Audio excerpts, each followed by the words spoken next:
Yes, yes, yes. You know it is something special when I have my flower crown. So if I have my flower crown, you know it's something special. And anyone who has been my hopeful, because my name is Hope, knows that I love my flower crown. I love to adorn myself. And yesterday, we actually did some talking, my live. What's up, the God Particle? Yes, I am a flower child. You know, I love my flowers and I love reading your comments. Thank you for joining the live. And I'm right in the sun. All of my hopefuls know how much I love the sun, how much I love my plants. Yesterday, I arranged some roses on live. And I also, thank you. I am going to put onto my YouTube about the rose water that I made, which is fantastic. And I felt it was a good time to come live because I have a message. And this is why I entitled this live, Be Abundant and Stop Caring. Because if you live in an abundant space, nothing else really matters. And to truly feel abundant, to truly walk through life knowing that everything that's for you will come and it will flow and it will be great, it releases a lot of stress.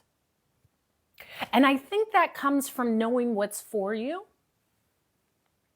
and learning to let go of control. And that can be difficult, to let go of what control is, to not want to control something, to be a controlling person, because control is safety.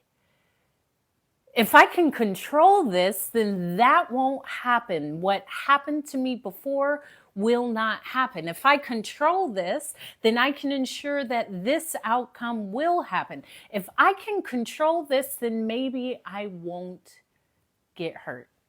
Maybe I can feel good about myself because of my control. And control comes from a space of, security. But there is a space of knowing what you can and can't control.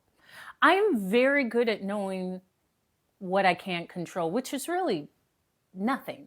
Outside of my my words, my hands, my feet, I can't control a person. I can induce a certain outcome, but I can't control an outcome. And this does come from flying, because I hear people who say, I hate flying, it scares me. Often it comes from the lack of control you have. What's up, Mag? You weren't in the live yesterday. I don't think you were yes, you were. I think you came later. Nice to see you. You know your role. Kick anyone out at the first sign of non-hopefulness. We don't do mutes around here. We do immediate blocks, and I'm all for it. Really, this message comes from an interaction with my sister. I, as you know, have 4 sisters. And my sister, who's younger than me, is 5 years younger than me. Thank you. Oh, that makes my day. I appreciate that. That's why I have my flowers. That's how I have my flowers. And, oh my gosh, I'm going to be jumping around a lot, because I did name this Be Abundant because I feel abundant, and I speak to the universe and I journal to feel and see and experience abundance in all ways. And I have. And I went for my sexy walk today. Also, my mom, there's a reason why I buy anything that says hope, because I am really well taken care of and spoiled by my parents, especially my mom. She knows I love a cup of tea. So whenever she sees a teacup with my name, the name she named me, it is here. There's also Faith because I have a sister named Faith. However, as I was taking my sexy walk today, I was just rejoicing in the sun and the beauty. Everyone knows I love the sun. I'm a sun child. I'm a flower child. I love nature. I love to be outside. And as I was smiling and saying, I am just so grateful for this day, and I'm grateful for my health, and I'm grateful for the sun, I saw a friend of mine whose name happens to be Diamond. And she just started smiling like, Hope! I'm so excited to see you. Oh my gosh, I love you, Hope. You're like, you have this bright aura, Hope. Oh my gosh, I was thinking about you and then you just showed up. I said, well, that's how I do. That's how I knew. So me and Diamond started talking. And as we were talking, she knows I also love. Thank you, thank you, thank you. You know what? I should model this jacket because this jacket I actually sourced at this vintage shop in California a couple years ago. Now, you know that when I move, I usually toss everything. This is something that I have kept from 3 different places. Yeah, this is a really cool jacket. So let me just model this vintage jacket because I have a little dress on. So the coolest thing about this is like these pockets and these pockets, and it's so perfect. It is like the most perfect light denim jacket. I love it. This is something that I will pass down to my nieces or to someone. Well, no, it is 70s. It's an actual official 70s jacket. No, I'm not a show off. I'm worthy of showing. Okay, there's a difference. Let's get it straight. I don't find that negative for you to call me a show off, but let me correct you and bring you into Hope's world. It's not that I'm showing off. I'm worthy of showing up. You catch that? There's a difference. So you can tell that it's vintage, and this may be even 60s from this tag. And then, yeah, it's made in Hong Kong. It's like fly. It's very fly, but it has to match me. It has to match me. So that is the jacket, and that is the flower crown. I'm feeling like I'm blooming. And thank you. As I was speaking to my friend Diamond, she was like, Hope, do you want some pink grapefruits? I was like, of course I would love some pink grapefruits. I love citrus. So I am going to dehydrate the citrus rings. I have orange, I have lemon, I have the grapefruit, and I make wreaths and teas. I know it's just so, you got to have the eye for vintage, Meg. You know, you got to have the eye, and I have the eye. So someone had suggested, well, you're doing all of this, you're dehydrating all this. Why don't you make a gift for one of your hopefuls, one of your followers? And I was like, that's incredible. Yes, I will. So at the end of this live, yes, I am the ocean spray girl. Absolutely. Jeff Abraham 715. You came into this live particularly to tell me that I am the ocean spray girl. Yes, I am. Absolutely. I am the ocean spray girl. So thank you for recognizing me. And great. So I'm going to do that. Watch, I'll make a post. However, all of the stuff that I make, because, you know, I like to make stuff. Christmas, I'm typically not going to buy something. I mean, I may, but I like making things. And so I am going to give away some things to the hopefuls. Oh, I'm very tropical. No, it's not an insult. I take anytime someone recognizes me as something else, it's always a compliment. It's always a compliment. Speaking of that, listen to this. So 3 days ago, if you were, good evening. If you were in my live yesterday, I was arranging a bunch of roses. And it's because on my parents' street, I stopped to smell the roses. And I do. I always stop to smell the roses because I believe, what's up, K Jam? We should always stop and smell the roses. So as I was stopping and smelling this beautiful lilac rose, the neighbor comes over and says, "Does it smell good?" I said, "Yeah, smell it." And she smelled the rose. "Carnations?" "Sure." And so she said, "Oh, I came over here because I thought you were like a homeless person who would like go through the go through the garbage cans who just decided to smell the roses." And I said, "Well, that could be, but I'm also 4 doors down. My parents live 4 doors down." So I didn't even take that. There is no insult. I don't feel insulted, even if someone's intention was to be hurtful. I just don't allow it. That was hilarious. Yeah, 4 doors down. Exactly. But she did say, "Oh, I thought you were a homeless person in the neighborhood just smelling the roses." Like, well, not really. But I grew up on this block. However, hi. So there's that. And yes, tropical. I love the sun. I love being outside. We know all of that. And I am here. Oh, I just got something. I heard something because any of my hopefuls knows my father went into hospital care, and exactly, I am a Kodak moment. I am. I always have great energy. I do, and I will explain to you why.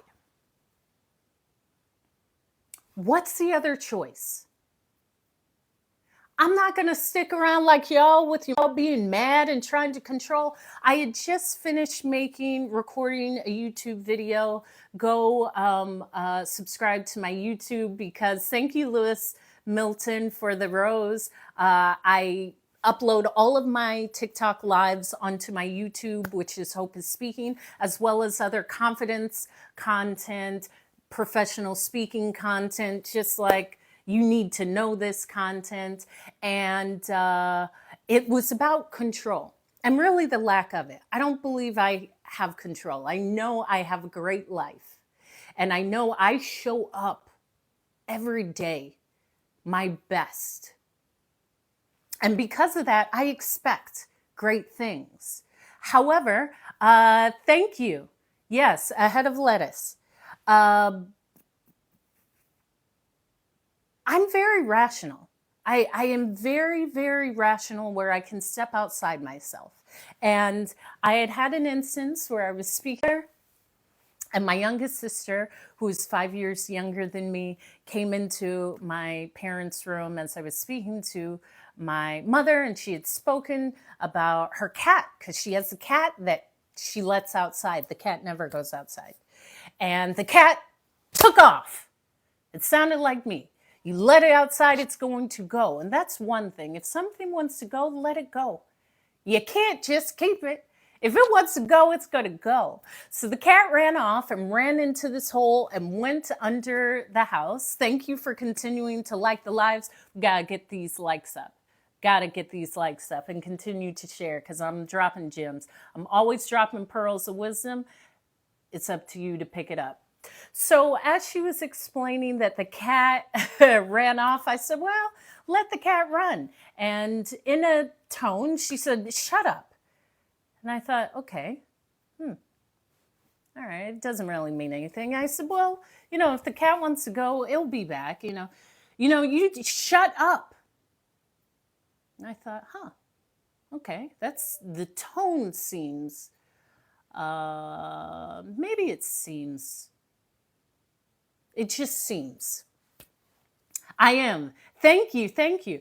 So I said, "Oh, let me get by you." She said, "You could go around." I said, I don't understand. Sometimes it's not that I'm nice. It's just that I like my life. Good afternoon. And I like the ease of life. And I've also had near death experiences. And I've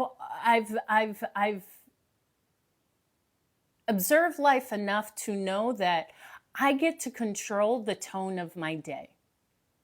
And I get to control my response. And I get to control if I have a response. And I get to control if I feel a feeling, a vibration, an energy that is comfortable or uncomfortable. Good afternoon, Mr. Mixmaster. So as we left my parents' room, I saw my sister in the front of that. Is there something that you have with me? I make it very easy because oftentimes we're just showing up in life and you could be pissing someone off. We're just showing up in life and you may actually be doing something that makes someone uncomfortable. We just show up in life and sometimes we're crossing boundaries that we're unaware of. And I'm aware of that. I'm actually extremely self-aware. Having 4 siblings, being raised with 3 siblings, I like to say I'm a darling to live with. Because if I live with you, other than seeing me, you don't know that I'm around. I'm impeccably clean and organized. I love a clean space. I will always leave my space better than I found it in every space of the world, specifically where I'm living. And I just have a awareness of others. And this comes from, number one, being raised in a large family. Secondly, having roommates. I've only had roommates twice. I told the story of the first roommate. I will tell it again. And the second set of roommates was, I may go into that story too. Maybe we'll just have a lot longer live today. However, I know how I like to be treated. Thank you, Nancy and Daniel. And then, I did have a third roommate who was the absolute worst. That's my sister, not this one. It was another one.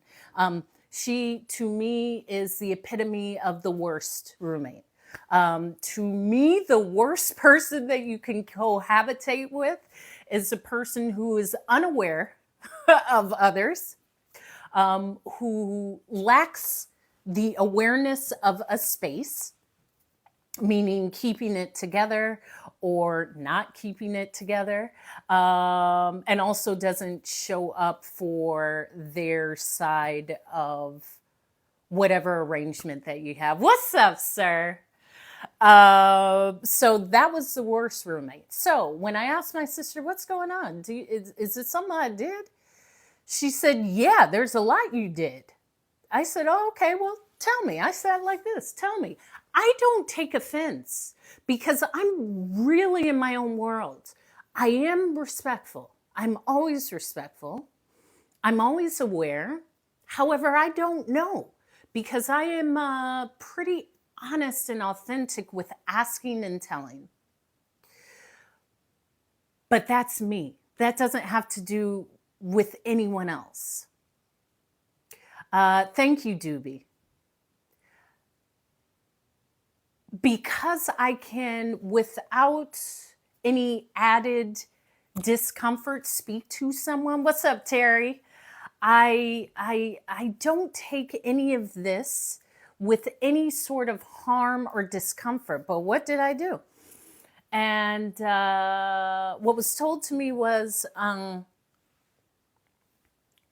you show up, you don't have to be anything. Okay, Gabriel, you show up as you. I don't know, my definition of what honest and respectfulness is may not be yours. I don't expect anything out of a human being except for them to show up as how they are. and I can maneuver around it. If it's that uncomfortable for me, I have the words, the language, the latitude, and the knowledge to express myself in a concise, kind way to ask for what I need. And that's it. Thank you, Terry. That's it. I don't say, well, they should know. I don't know what people know. Most people didn't have my beautiful upbringing. I have two parents that didn't argue and provided me with everything, and I sat down at a dinner table every night. For me to expect my normalcy from someone else is idiotic on my end, because everyone has a different story. And to walk through the world like this, for me, makes it very comfortable. I'm just open and aware. Most things do not bug me at all. They don't, because people are just people. However, I also know that most people aren't in my inner circle, right? And if they are, I have the capabilities to communicate with them. So when my sister communicated with me, well, I've asked you to clean the kitchen at night after you cook. I said, oh, okay. Now, I said okay because I was hearing. I wasn't listening. There's a difference. Again, I'm 5 years older, and it's not that I'm defiant. I don't know. I have to find out in that moment. I don't think about that. Sissy, GB, sissy. I don't think about that. In my mind, no one wants to hurt me. I'm hope. What's not to love? I don't walk through the world thinking anyone wants to hurt me. What happens to me, I have everything I need in every moment to solve and to soothe myself and to be the solution. But I don't plan for something that's not present. That doesn't bring any resolve. So when my sister said, clean the kitchen after you cook at night, I said, okay. Not meaning, okay, I'm going to do it. But okay, I heard you. Meaning, that is a request. And I'm sharing and being transparent because oftentimes we can become upset when we request something of someone and that request is not met. The request is wash the dishes at night. That's the request. Now, I will not fulfill that request because I like to do it in the morning. So I'll just put the dishes in the sink, clean up, but do a full cleaning in the morning. And I explain this in this way because the main goal is having that room clean. There is a request and a demand really are the same. It's just asking. It doesn't matter because it gets done. It gets done. Now, whether it's the morning or the night, that is what it is, but it gets done. My focus is that it gets done. And I do. I may not wash the dish, but I will put everything in the sink and wash up and have everything. So when I get up in the morning, I wash the dishes and I mop. I do a full clean for my parents just because it's a nice thing. It gets done. It may not be done on the time requested. However, it's done. And I shared this because the goal is for it to be done. Now, if it's not done, I can see how there could be a point of contention. However, if it's done, then just focus on it being done. When I spoke of, no, it's not even a clash of personalities. Let's take a step back from that. The point I'm making is the focus on really the goal. The goal is for it to be done. Now, relinquishing control of when you want it to be done may just be the lesson. Because, here's the thing. A demand and a request are the same thing to me. because I take myself out of it. I take myself out of it. It's never getting to a point where I feel that this is uncomfortable and a person is demanding. No, a demand and a request, yes, have a same tone, but the end goal is something. Tone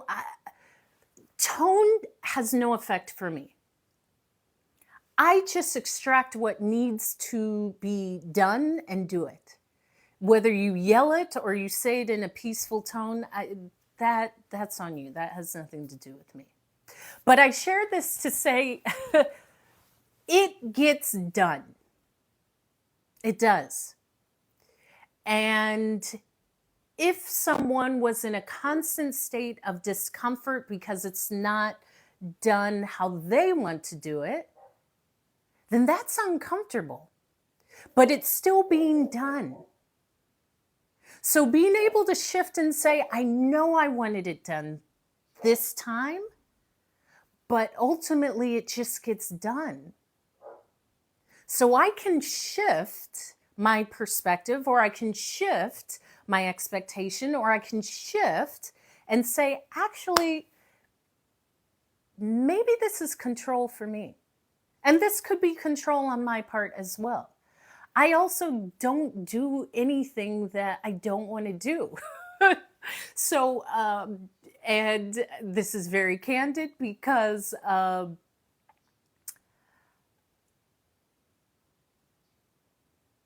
I truly, when I talk about this, especially with confidence, sure, yeah. And here's the other thing. This is my parents' house. So I listen to them most of the time. I don't listen to my sister. And that I do see, Terry. Thank you.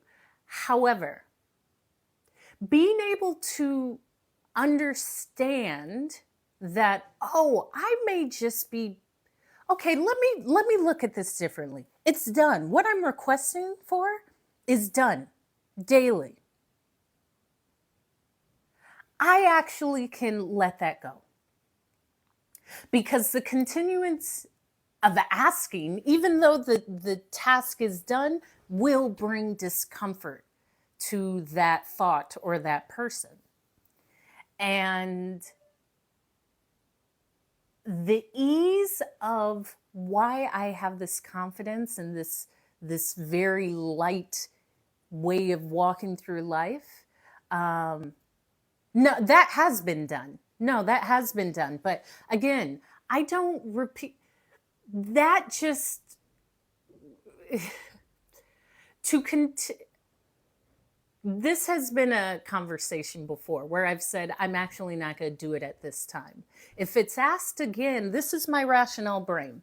If we have a conversation, 3 conversations, the first is the initial ask. If my response is, I won't do it then, and it will be done, that's the response. If the second time that this is asked and the response is the same as the first, then the understanding on my part is, I've told you, and now I will allow you to observe. I will allow you to observe. What's up, Aaron? Because nothing is ever that important to cause discomfort in my body or discomfort in any way. These are menial things. These are very small things. And again, as I stated, the task is completed daily. It's completed. So when it's looked at it this way, there's not multiple conversations, because at this point for myself, I'll allow, if I've already communicated when it will be completed and there's another asking, I will just allow us and allow you to see that this is how I do it. And I've shared that twice. And now I'm just going to continue on with how I do it because it gets done. There is a bigger issue if it doesn't get done, but it does get done. It does. Thank you for the rose, Rebel de Mer. And most things aren't too important for me to latch on to that discomfort. But we get to choose where we want to put our order of importance. We get to choose when we say this is important and this is worth fighting for. And we get to choose to say, you know what? Yeah, that no longer, that is creating so much discomfort. I can take that down a peg, or I can let that go. Or why do I need to feel like this has to be done in this way? I don't know. These are the questions I ask myself.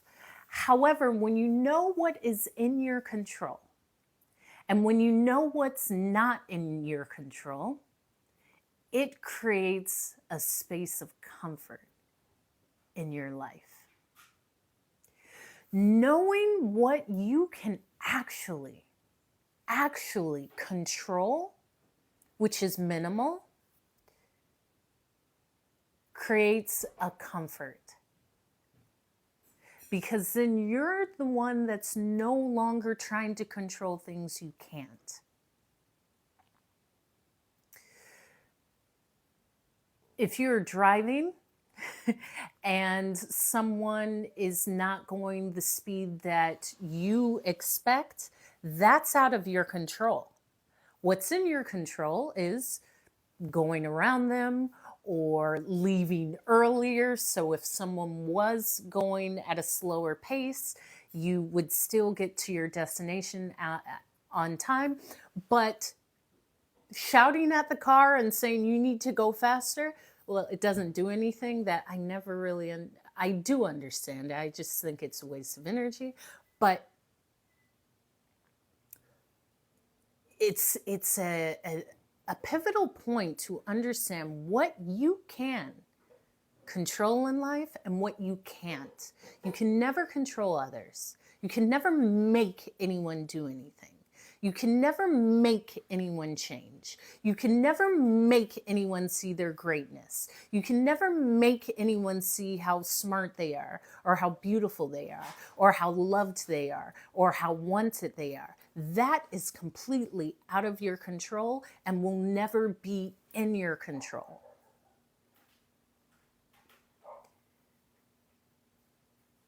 What's in control, thank you, TW, is your words, how you use your body, your outlook, but your control of another person is a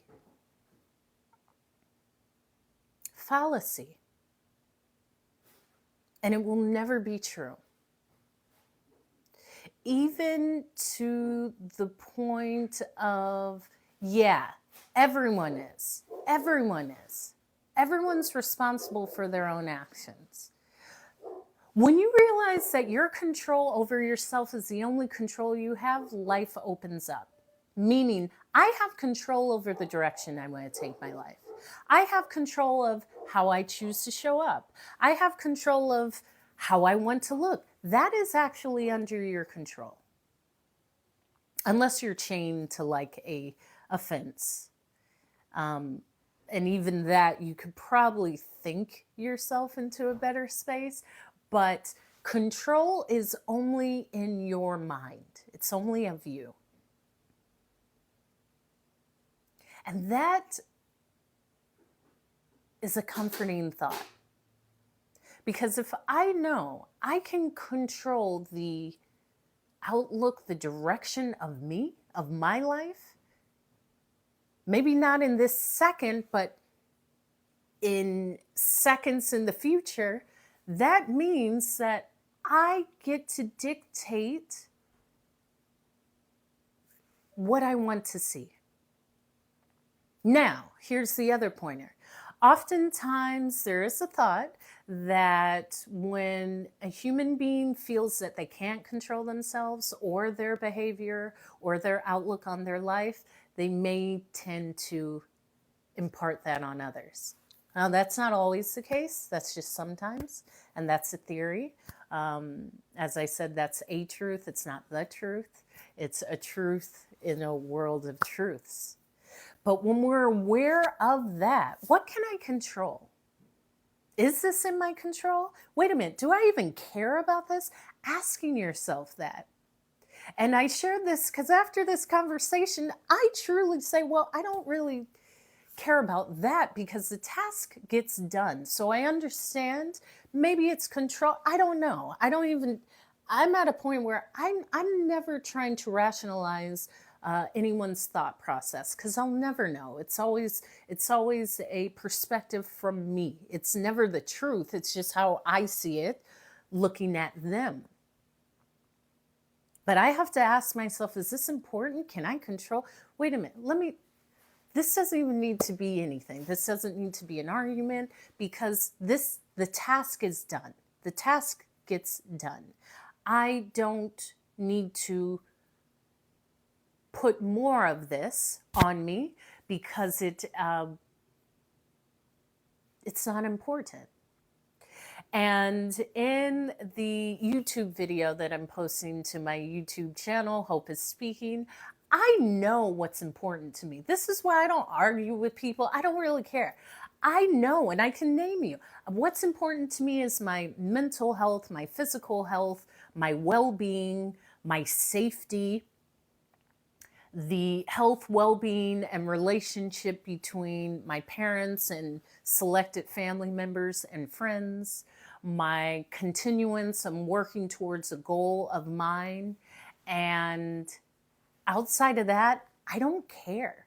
But I don't care what someone's wearing. I don't care if someone speaks negatively about me. Because that's not important to me. That's not what matters to me. What matters to me is I know I have people that love me and support me and really want the best for me. And there's very few of those people, but those, I care. Anyone else? I don't. It doesn't, it's neutral. And from that perspective, I can glide through life because what someone may think or say about me doesn't matter. What is going on in the celebrity world or some gossip, that doesn't aid in my life or my well-being or my continuance to grow or my career as a speaker or how I create. That doesn't do anything. So I don't put any merit into it. I don't direct any energy into it. And it just is there, but it doesn't mean anything to me. And in that regard, it makes life very easy. But so many people have not taken stock of what is important to them. So everything is important. And everything turns into an issue because you have not sifted through to see what is actually important to me, what actually matters to me, what actually aids in my life. If you don't know, then everything is important. Then everything someone says about you will cause harm to your self-esteem. Work on that. Write that down. What actually matters to me? What actually builds me? What actually is important to me right now? What are the 5 things in my life that is important to me that I care about the most? Who are the 5 most important people in my life? Outside of those, nothing else matters. Not how someone shows up, not how someone was late to your party. Once that starts being stripped away, life becomes very easy. Very easy. Very easy. Thank you, Morgan Magdalene, for the follow. And really stopping and doing that self exploration. What's up, Blessed Zone? Uh, starts that. So stopping and saying, okay, me, do I like me? Just ask yourself, do I like me? Most of the time, okay, it needs to get to 100%. What would it take for me to get to 100% of liking myself all the time? Well, not to embarrass myself. What does that mean? When I'm with my coworkers, I feel I don't do anything correctly. Okay, where does that come from? That comes from when I was a child, they said I would always break things. Okay, does that matter now? So many times we're carrying things that don't matter. It may have mattered when you were 7, but it doesn't matter now that you're 47. But you have to ask yourself, and then you can let it go. There may be a reason why you snap at everyone, because that constant need of defending yourself may be from that small voice inside or that child inside that needed to defend itself. But do you need to do that now? Wedding what? Blessed home, what wedding? What wedding are you talking about? What wedding, okay? You typed wedding. I see something with a heart and a ring. You can clarify that. Mag would probably love to find out. Like that. A wedding to me is not that important. Now, I do love crashing weddings.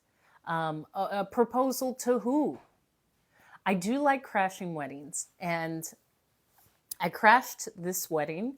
I had a layover in Chicago, and we would stay at the Chicago Hyatt Regency off of Wacker, which is right downtown Chicago, which I love because on St. Patrick's Day, anyone in the chat from Chicago, St. Patrick's Day, they dye the river green. That's not a grand gesture. That's not a grand gesture, Blessed Tone. I appreciate it. It's very nice, but there's no grand gesture. If you actually had a courier drop off like a ring, that's a grand gesture. If you actually had a courier drop off like 45 roses, because 45 is one of my favorite numbers, that's a great grand gesture. If you actually made a grand gesture other than typing words on the screen in the chat, that grabs my attention.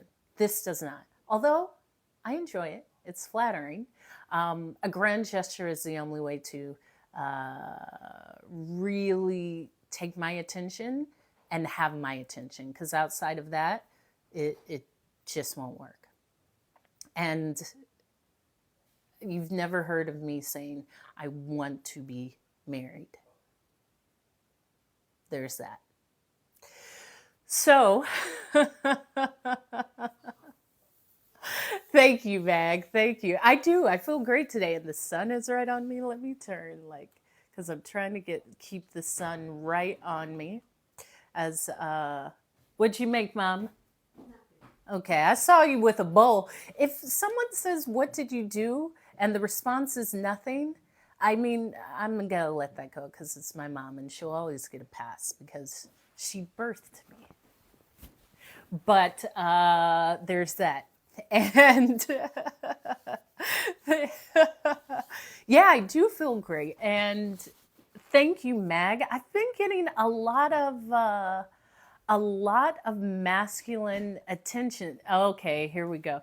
Yeah, there's something in the air. And I've always said, I never have actually labeled my status, my relationship status. I have always said, I'm never wanting for a lovely, enterprising, emotionally available, healthy, funny, open-minded, spirited, wealthy, fulfilled, abundant, forgiving masculine. I'm never wanting for that. I always have a good energy of lovely gentlemen and uh, masculines who want my attention.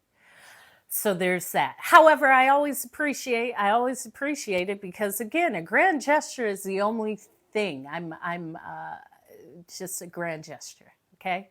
So back on to what we were talking about. It's not about being a heartbreaker.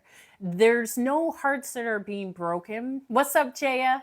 Um, but if something doesn't work, the most compassionate and thoughtful and kind thing is to be honest with the person. And that's just it. Uh, in saying that, I have had men move countries to chase me, but why wouldn't you? I'm hope. Yeah, well, there. Perhaps that's it. Perhaps that's it. Broken heart sticks to. Perhaps that's it. And, around the holidays, I don't know. This is a great time, though, to catch my attention to anyone watching. This is a great time because I'm going to keep chasing this sun. I will never turn down a gift. This is a perfect time. That is hilarious. I'm completely off of what I was speaking about. And I'm going to be moving around because I love the sun. Natural lighting is the best. It is the best, especially with the flower crown today.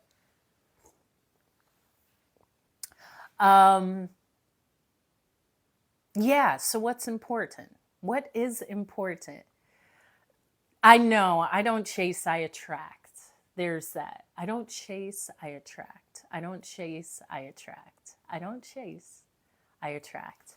And I've been attracting great things for my entire life, in this day, tomorrow, next week, next month, next year, for the rest of my life. This is how I speak because it just shows up like this. And even as I shared this with my sister, I stepped away because I stepped to the side and thought, all right, let me sit with this. Is there, okay, yeah, I'm not going to do that. I'm not going to do that at night. I do it in the morning, sure. And that's a worthy request. And no. Also understand a request doesn't have to be honored. A request, let me get right here, actually. I'm going to sit in this chair, which is my parents' wedding gift. Intentions plus elevated emotions is powerful. Oh, I love that, Erin. Oh, that's lovely. So I'm going to sit in my parents' wedding gift chair because then I'm just facing the window. I'm right in front of this window. And this chair, when my parents got married, they have a really cute love story. They met and married like within 3 months. And then I think first kid came like a year and a half later. Thank you, thank you, thank you. But my mom saw this chair, I believe it was in my grandmother's house, and it had different upholstery. And my mom was like, I would love that chair in different upholstery. And so when they got married, my grandmother had it reupholstered. And this is the seat I sit in now. So there we go. I don't chase, I attract. Thank you. Yeah, I've been feeling this whole beautiful thing because some levels have been ascended, and you have to start showing up as that person.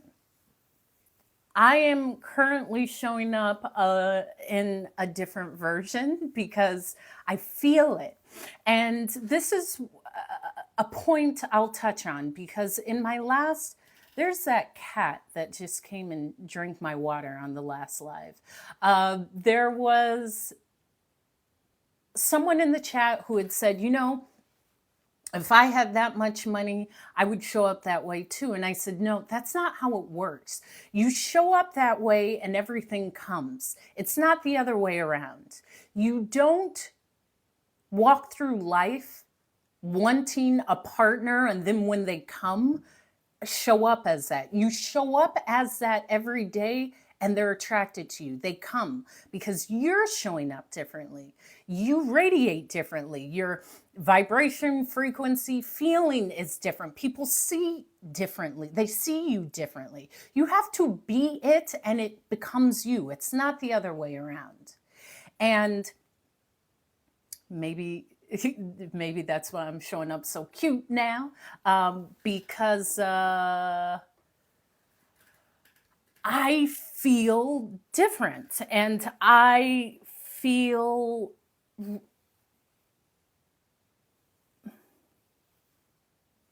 I'm ready for all of the things that have been transpiring in my life. But to say you're ready and then to be it are two different things. And I don't really talk about manifestation. That could be, it's all the same thing. Thank you. It could be manifestation. It could be a wish fulfillment. It could be a blessing. To me, it's all the same. You label it differently. However, when you are it and you act as it is you, and everything about that you seek is attracted to you. Yeah, be the energy you want to attract. You do not make a large sum of money, and for me, a large sum would be like 100 million, and then act as if. No, I act as if now.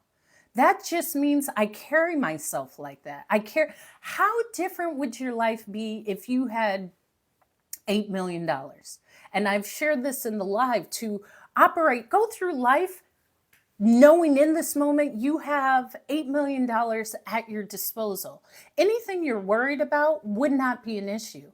And you would also probably walk a little bit differently. You would show up differently. You would go into different stores. You may talk to certain people differently. Because regardless, I always hear there's a cadence of this thing with money when I've... but what's large to me may not be large. I've said this jokingly, and I've learned about money through my father and really traveling. And I'm very comfortable with money energy, and money easily comes to me. Like it does. I'm not afraid of it. And go into yourself and start seeing your money wounds, because sometimes they're there where you are afraid. Thank you, Zach Black, for the gift. You may not even feel safe around a certain amount of money after it surpasses an amount that you feel is uncomfortable. Or you may feel all people with this amount of money are bad and eat babies. I don't know. What's up, T? So that will also show. Thank you. I had to adorn myself. I'm in complete goddess today. I'm in complete goddess mode. These things are how we get to know us. And the real secret to me is I know me. When I left this home that I'm in, my parents' home, my childhood home, at 22, number one, I knew I was ready. And I give a lot of gratitude and respect to my parents, because my parents never said, you gotta go. They said, exactly. No, wait a minute, Cece, correct that. You weren't sure because you weren't supposed to know, but it's for you. And let me jump on that. That's another thing. Also being open to money can just show up. But most people just believe that money only arrives when worked for. Thank you. That's right. It sure does. It sure does. Well, I did, and I just uploaded that live onto my YouTube this morning because I upload lives daily and content onto my YouTube. Hope is Speaking on YouTube because I go out and tan. I'm really a sun goddess. I tell everyone I am a goddess. I am. And I love my sun. And I do love to strip off everything and just lay in the sun. I do. Plus, I don't want any tan lines. It looks great when your whole body is just glistening in the sun. But I digress. Back to money. Detach your thought from feeling that money only comes when worked for. Like money can just show up. And I've had this happen several times this year. And that's why I say money just comes. Money's just given to me. I went for my sexy walk and a neighbor saw me, Diamond, who I saw this morning, and she went and I said, tomorrow's my birthday, which is the truth. Sharing the gospel. I mean, that's all I can do. She went and got me a card, and all I knew was I'm going out to take a walk. And then on the way back, I come back with a card, and she had taped some money to the back of that, and money just will show up. I've had random payments just show up. I've had people gift me things. Detach your thought of this will only come when I work hard and get the money. Maybe someone will say, you know what, I love you. Let me give you this 25 grand right now. Hey, I got an extra house. Do you want it? I want to sign it over to you. And I've seen this. Oh, it was last month. It was November 26th. Thank you, Zach.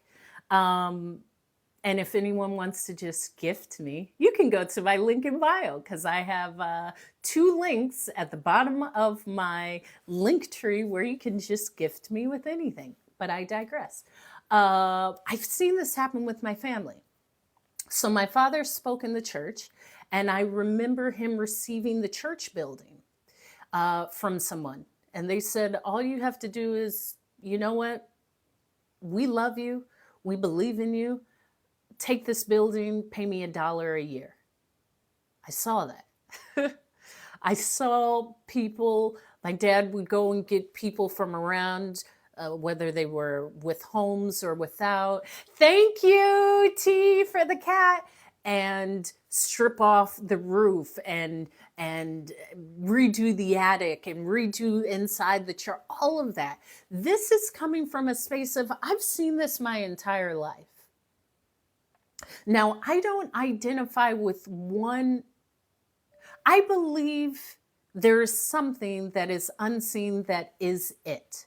Some people label it God, some people label it Buddha, some people label it the universe. To me, it's just a universal movement that is for good, that I believe is within all of us, that moves through all of us, and that is seen throughout the world. I've seen it. I don't label it. I don't label it any specific thing. But I know it's us. I know it's within us. I know that whatever you seek is already you. It's already, yes, source energy. It's already seeking you. This thing between good and evil, I believe, may exist within us, whether we want to label ourselves the savior or that negative energy. Well, the words we speak, how we show up, can be that. And when I speak about like just money and things showing up, when I moved to London, I just had the thought like, I'm going to London. I did not think how I'm going to do this because, again, I've seen this. It takes that thought of this is happening. It's not for me to know how, when, why. It's happening. I'm just going forward and believing. And that, to most people, is the scariest part because they want proof. They want to see it. They want to know. It's that opposite. It's the courage of going forward that is the proof. That's why I say it's within us. We are that courage. And this message is so needed right now because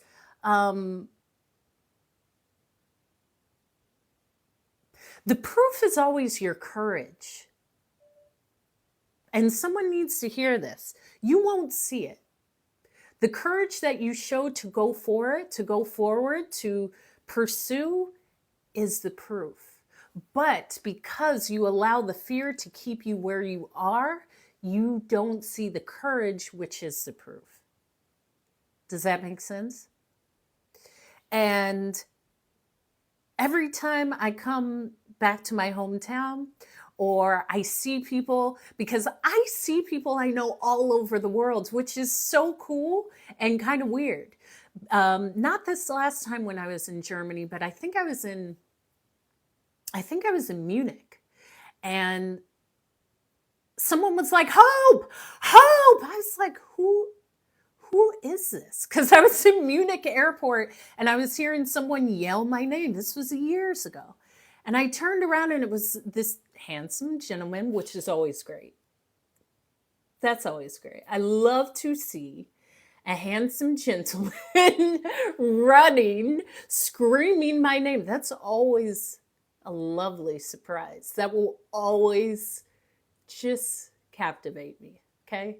So as I'm standing there thinking, who is this really attractive, handsome gentleman? He had the most beautiful skin, the color of, it was like a color of a dark roast coffee. It was like beautiful, and beautiful white teeth. He was just lovely. And he said, "Hope, you're Hope, right?" I said, "Yes." And he said, and he said a name. I said, "Yeah." He said, "You're her roommate, right?" I said, "Yeah." "Have I met you?" He said, "Well, we've met before.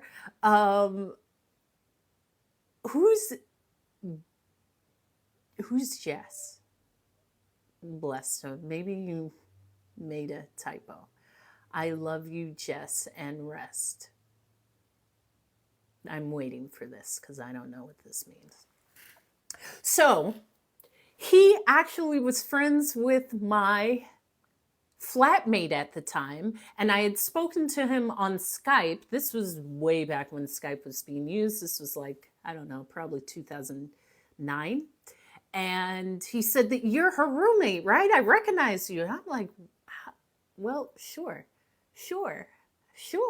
of course. I'm unforgettable, baby. If you see me, listen, here's the other thing. I know my magnetism. I'm very aware of that. And that's a beautiful thing. It's beautiful when you know your power and claim it, because there may be those who want you to not know your power. Here's the other beauty. We all have power. Yeah, I don't know.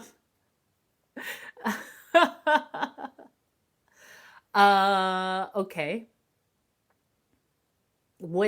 Okay, I don't know what that means. Knowing that you are power, knowing the power, the unique individual power you have in every moment may be your secret power.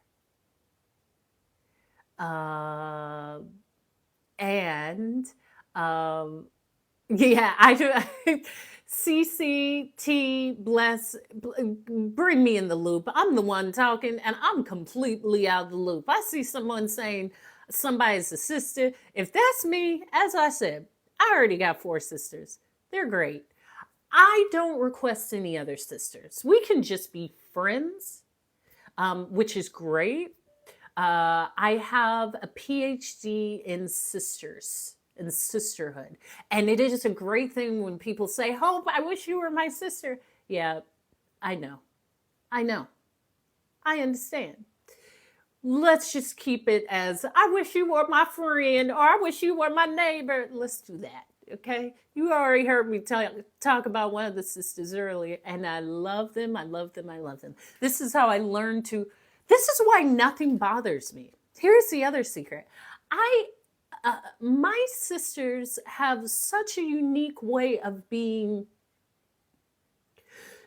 things that you would never imagine any logical person to do, that I have experienced quite a lot in life where nothing, yeah, well, listen, I can rent them out, but me, I don't know about that. Nothing surprises me. This is why I love my sisters. They have probably done uh, some mean and cruel things where I'm like, well, I've already had that happen and I've grown from it and I've accepted it and it's doesn't affect me. So nothing outside of that really affects me. When I speak about knowing your magic, I've always known I've had magic. I've always known my magnetism. This is why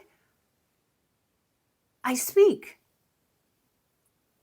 Also, people like to hear me speak. I hear my sisters all the time say, Hope always speaking. You take it somewhere, she's going to talk to somebody. She always talking. That's correct. People like to hear what I have to say. If they don't, they'll walk away. But they do. So be quiet and I'm going to keep talking. There's that. Knowing, how did I figure that out? I've always known. We all know. Now, through life might have beaten your magic out of you or allowed you to forget what your magic is, but it's that one thing that you do. It's that one thing that you do to the best of your abilities in every way. It's that magic that you have. There's just the essence. Whatever I do has this energy. If I was a lawyer, people would love me just because how I would present would be like this. If I worked in Whole Foods, people would love me because when I would be scanning the food, I'd be like, "Ooh, girl, what you make? It looks like you're making some salsa today. Okay, these are some nice tomatoes." It's just me. So regardless of what I do, this magic will always show up. I also have the courage to show it. I don't shade it. I don't cover it. I am very much comfortable with me and kind of always have been. Let me get a tissue. The great thing about my mom is a lovely homemaker who knows how to make a home comfortable. So my mom is the type, well, she's a grandmother as well. She always has tissues and not the cheap type. You want to win my heart? Never have those cheap tissues that like scrape the skin off your nose. If you have cheap Kleenex or cheap toilet paper, I'm not your friend. You have to get to a space where it's worth it. All right? Let's talk about it. Nice, like the one with lotion, the nice toilet paper, ideally a bidet. Yeah, absolutely. Absolutely. Well, I don't like cheap anything, but especially not that. Nice sheets. We're adults here. There is no such thing as that. What's that Home Essentials Target? Just like those polyester sheets? No. This lovely skin can't be on that. No. We need some nice sheets, a variety of pillows, down, cotton filled. Toss them when they're flat. If you're sleeping on pillows that are flat as pancakes, that, my friend, is a problem. That is a problem. I'm here to tell you. Get you some new pillows. Of course. Or the designer. Here's the other thing. I have a great sense of style. At this point, I can just tell the designer. I can tell the interior designer. I could tell the stylist. I could tell the chef. I could tell the maid. I know exactly what I want. Now, there's certain things I won't do, and there's beauty to being able to delegate, especially as an entrepreneur and in many facets of life. Knowing that if I bring in this person or hire this person, that allows me extra time to do this. Well, the master bathroom, we have two separate bathrooms. Whoever my partner, we will have two separate toilets, bathrooms, like ideally two separate just completely different bathing areas, ideally. Ideally, okay? That is hope. 2 separate rooms would be nice too. We can come and cuddle for a certain amount of time and then go. But that's a whole nother conversation. And I did read something, I think it was Cheryl Lee Rudolph. Her husband, she's either moving in with her husband or her husband is moving in with her after like 20 or 30 years of marriage. I think that's great. I think that's doable. And I think that's fantastic.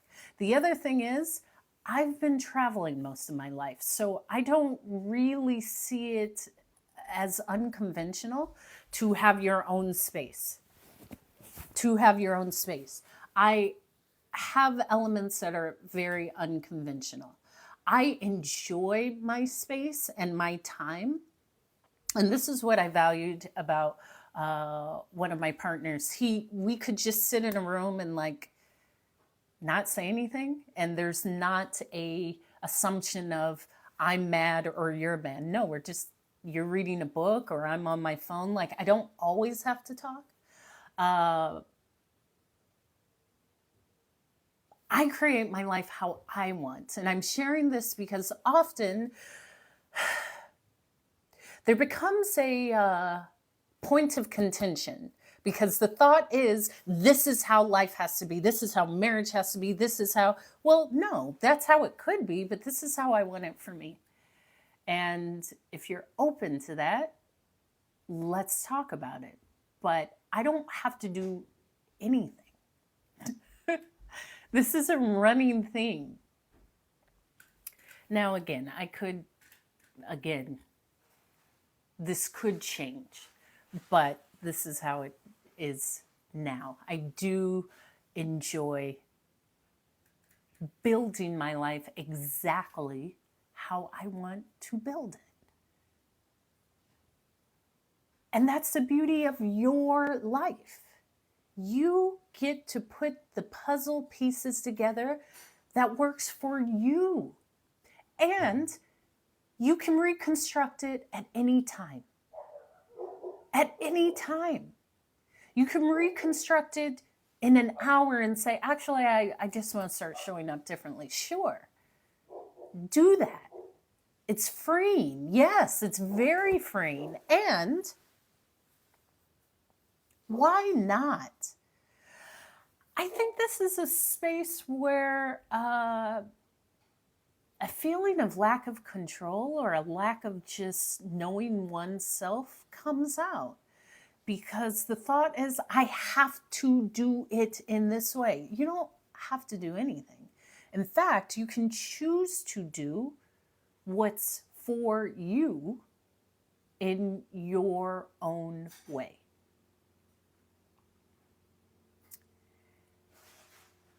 And knowing what's for you starts with knowing you, starts with asking, do I actually like this? What do I like? What makes me happy? What brings me joy? What do I enjoy doing? A lot of times it may be the things that you did as a child. Yes, I love that. Being of service is fulfilling. Movement is fulfilling. Learning, for me, is fulfilling. Reading is fulfilling. Writing is fulfilling. I know what I like, so I'm not looking at anyone else to give me what I like. I have the things that I like. And knowing that gives you the control that in any time you can say, I don't like this. Let me do something that I like. And do that. This is why I left.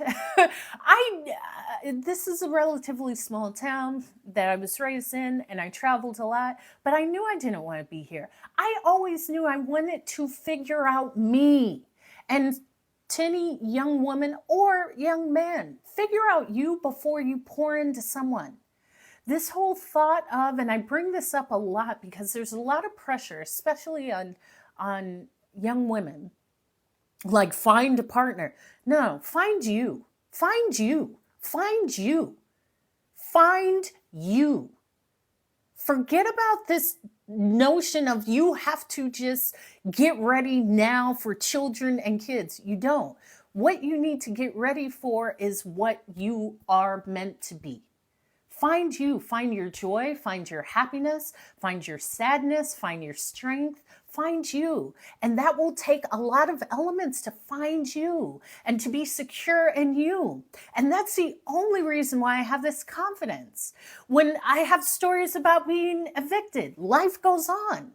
I went on. I have the stories of moving to different countries and different states and being kicked out and banned out of countries. I learned and life goes on.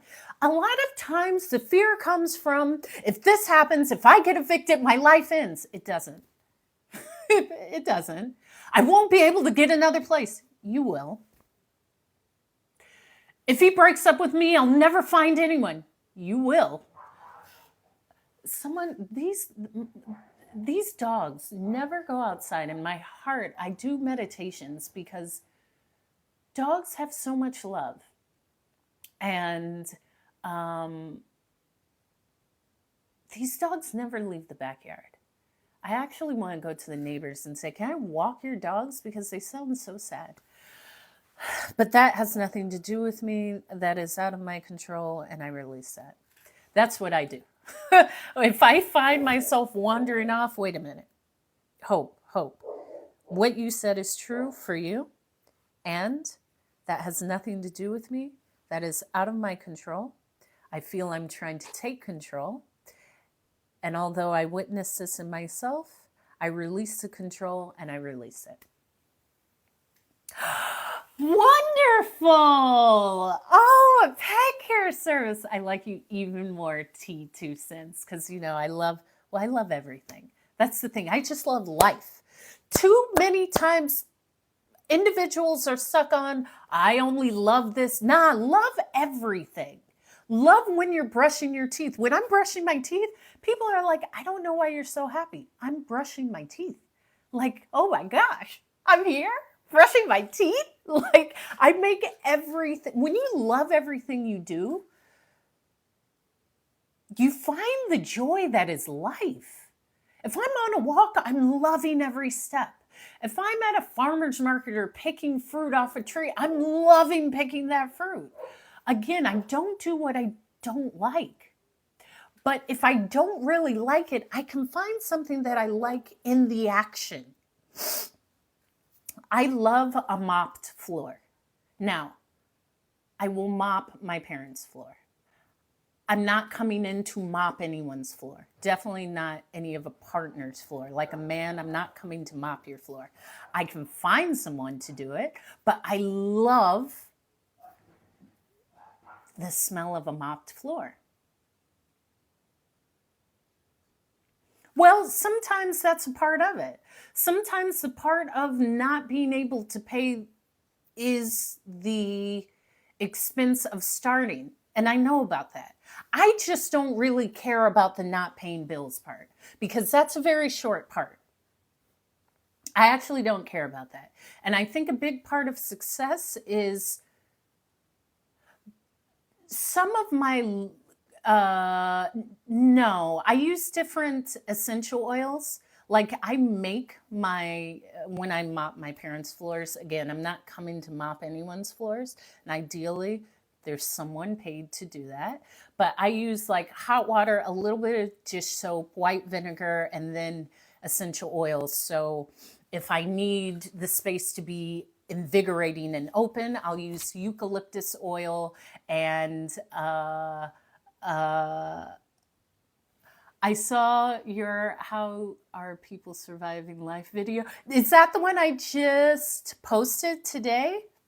Tell me. Because I post, listen, all people, 60, 70 people in this chat, subscribe to my YouTube. There's so much good stuff on YouTube, and I post daily, usually twice a day. Like, here is I love a carpet cleaner. I do. I love a carpet cleaner. I ditched it on TikTok. Did I? How are you surviving life? Oh, okay, then I'll have to do it again after this if I ditch something, because I'll just start things and then go on to something else. But my YouTube has a lot of great content. And side note, I post daily because, again, I'm telling you, I envision myself in a certain way. So I saw, okay, if I had a pop in YouTube with X amount of subscribers, how would that show up? Well, that would show up with you consistently showing up and posting. Okay, so even if I have 3 followers, I'm going to post that there's 3 million, which means I'm going to post daily.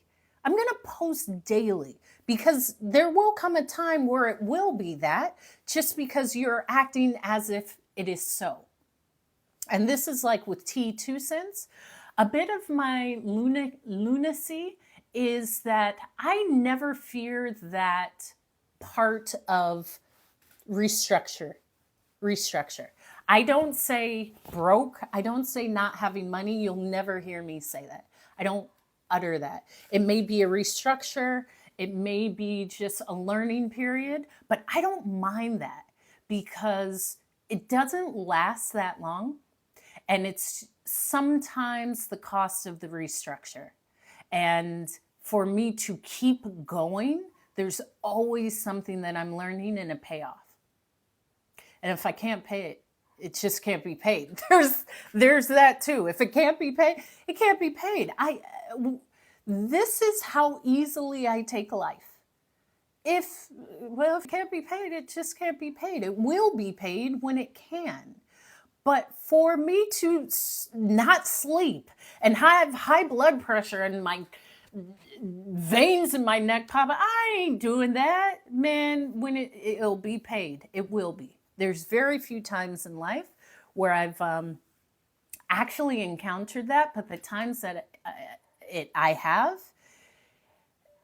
it's not years. And it happens, and then there's a breakthrough. And then you continue. And that's where my toughness comes. It's about really not even surviving, but persevering. There's a beauty in perseverance. There's a beauty in saying, like, whoa, I didn't know it would come in this form, and it came. And I just stuck at it. And I just stick to things. I just believe and go. To me, it's not blindly because I see it. I already envision it. I see it daily. I envision it daily. I feel it. I am it. I breathe it. I fantasize about it. And so whatever that's transpiring in this reality is not real to me. And yes, there have been times where it has been uncomfortable. So what? What's the other option? I actually thought about giving up on speaking. And then I thought, but what is the option? What's up, Nikki? What's up? What is the other option? Is it just because I'm continuing and I don't know, but I see it in my mind, but I don't see it here? And maybe things aren't aligning in the time that I want them to align? Yeah, sure. But if the other option is saying it will never work, and so I'm not going to do it anymore, and I'm going to get something that is predictable, not that I want, but easy and pays me, I'm not going to pick that option. I'm not, because then I'm not going to be fulfilled. Not only will I not be fulfilled, I know it, and it's going to eat at me. It's the same with relationships. It's the same with everything. And I think I know with me that I know. That I know. And it may be difficult. And it may be difficult, especially when you're starting out. And you have to tell people, listen, I'm on this endeavor and I'm an entrepreneur and I'm believing in myself, and I don't have it to pay you this right now. And when I do, I will. That's a difficult conversation, but it's just a conversation. Once you have it, it's like, oh, okay, most people are understanding. And if they're not, that's okay too. Sometimes it's learning to have that voice to say, I'm not able to pay you. That's a difficult conversation for most people to say. You feel embarrassed. You may feel shameful. You may feel judged. You may feel all of these things. And I felt this and I journaled about it. And I said, okay, where does this shame come from? Oh, lack of money means I'm not worthy. I'm not wanted. I'm not useful. I'm useless. Start journaling all of these things. And this is why I share about learning what these things mean to you. What does money mean to you? What does the lack of money mean to you? What does the abundance of money mean to you? What is abundance of money to you? Is that 1,000? Is that 10,000? Is that 100 million? Do you even know? Do you have a cap? Do you believe that that's available for you? Ask yourself. This life is for you to understand you. And it's not about it being easy. I think it's about it being understood. Easy is, I don't know. I don't really care about easy. I don't really care about what's easy. I do what's I feel. And I've always said that I like a feeling. I create a feeling. If you're speaking to me or around me, people say, whoa, I just feel something. Yeah, I know. And that's when I know things are right, because I feel something. Outside of that, if I don't feel it, if it doesn't connect, then that's not what's for me. And I understand how that can be misunderstood or not understood. That's okay. But for me, that's enough. And to understand me is to understand others. We're all just trying to figure things out. We all have different ways of communicating. Because communication is so easy for me, even how I communicate my feelings to others. Thank you for the follow, Arawilo. It is a skill. I am completely under the assumption that, again, I've worked hard and studied at this skill. Not everyone has the skill of communication. That's a part of it. I'm okay with that. That also leads me to say I can be compassionate. Sometimes people don't know the language. They don't know how to stand up for themselves. They don't know how to express themselves. They weren't ever safe to express themselves. That's a part of it. And the beautiful part of it is when that compassion is there, there's a space of, I can meet you where you're at. I never expect anything out of anyone. And I stopped doing that really when I retired, because again, I don't have a regular life. I've been traveling since the age of 22 around the world. I've never worked a job that I did not choose and wanted to do. I don't know how it is to be at a job that you absolutely hate, you don't like anything about it, and you're solely there for money. I've never done it. I've also challenged myself. So again, I don't expect anyone to understand me. Most people have been at a consistent job that they said I can move up, I can be manager. It's not what you want to do. It's something you fell into and you're just there and you go there and then you clock out and you come home. I've never had that. I would go to the airport and fly to a country and then come back and then a friend would call me and say, hey, meet me in Brazil. And I would go to Brazil for 4 days and come back and then hop on a plane and go see my friends in London and then hop on the train and go to Paris. That's all I've really understood. So for someone to even understand that, even with traveling, We don't have the same experience traveling. When I would encounter passengers on the plane or friends of mine who say, I don't know how you do it, of course you wouldn't, because your experience traveling is packing and waiting in security and boarding. You have to understand, I never had any of that. I always had a special employee line. I always, talked to the boarding agents and got on the plane and then boarded. And then when I got off, there's a transportation that takes me to the hotel. And when I get at the Marriott, there's a special line and I go straight to the front. It's a different experience.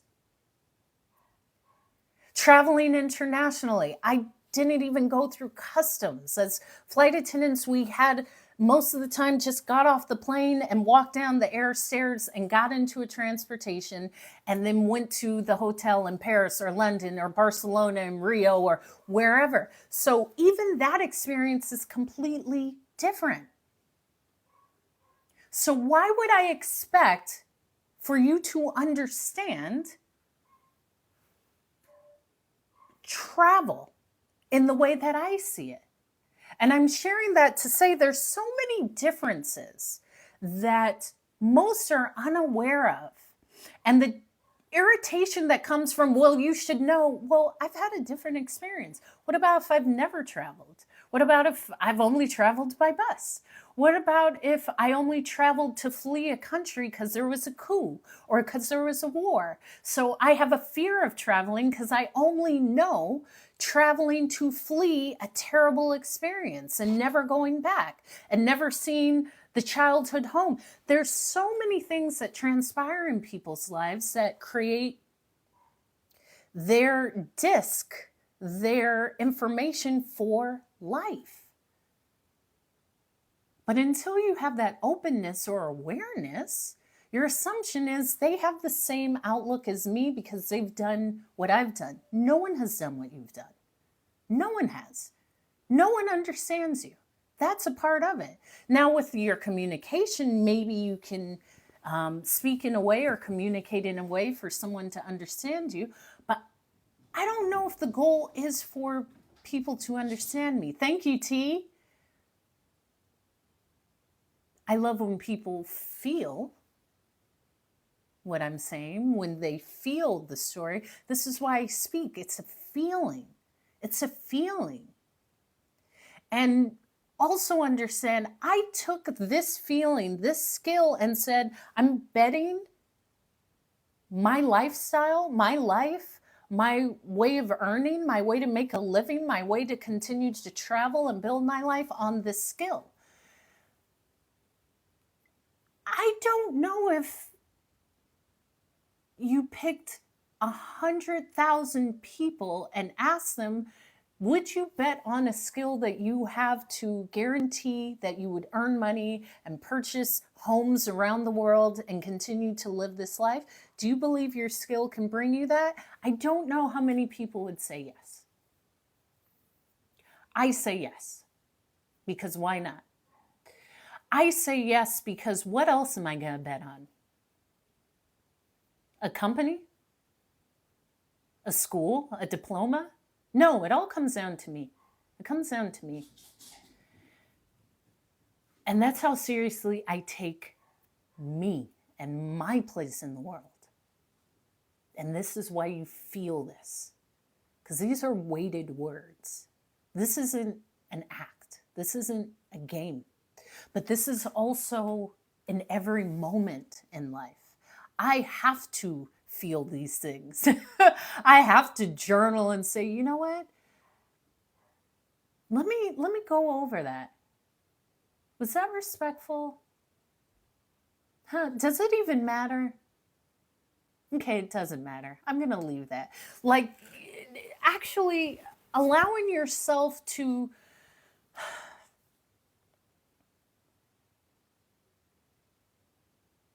expand and then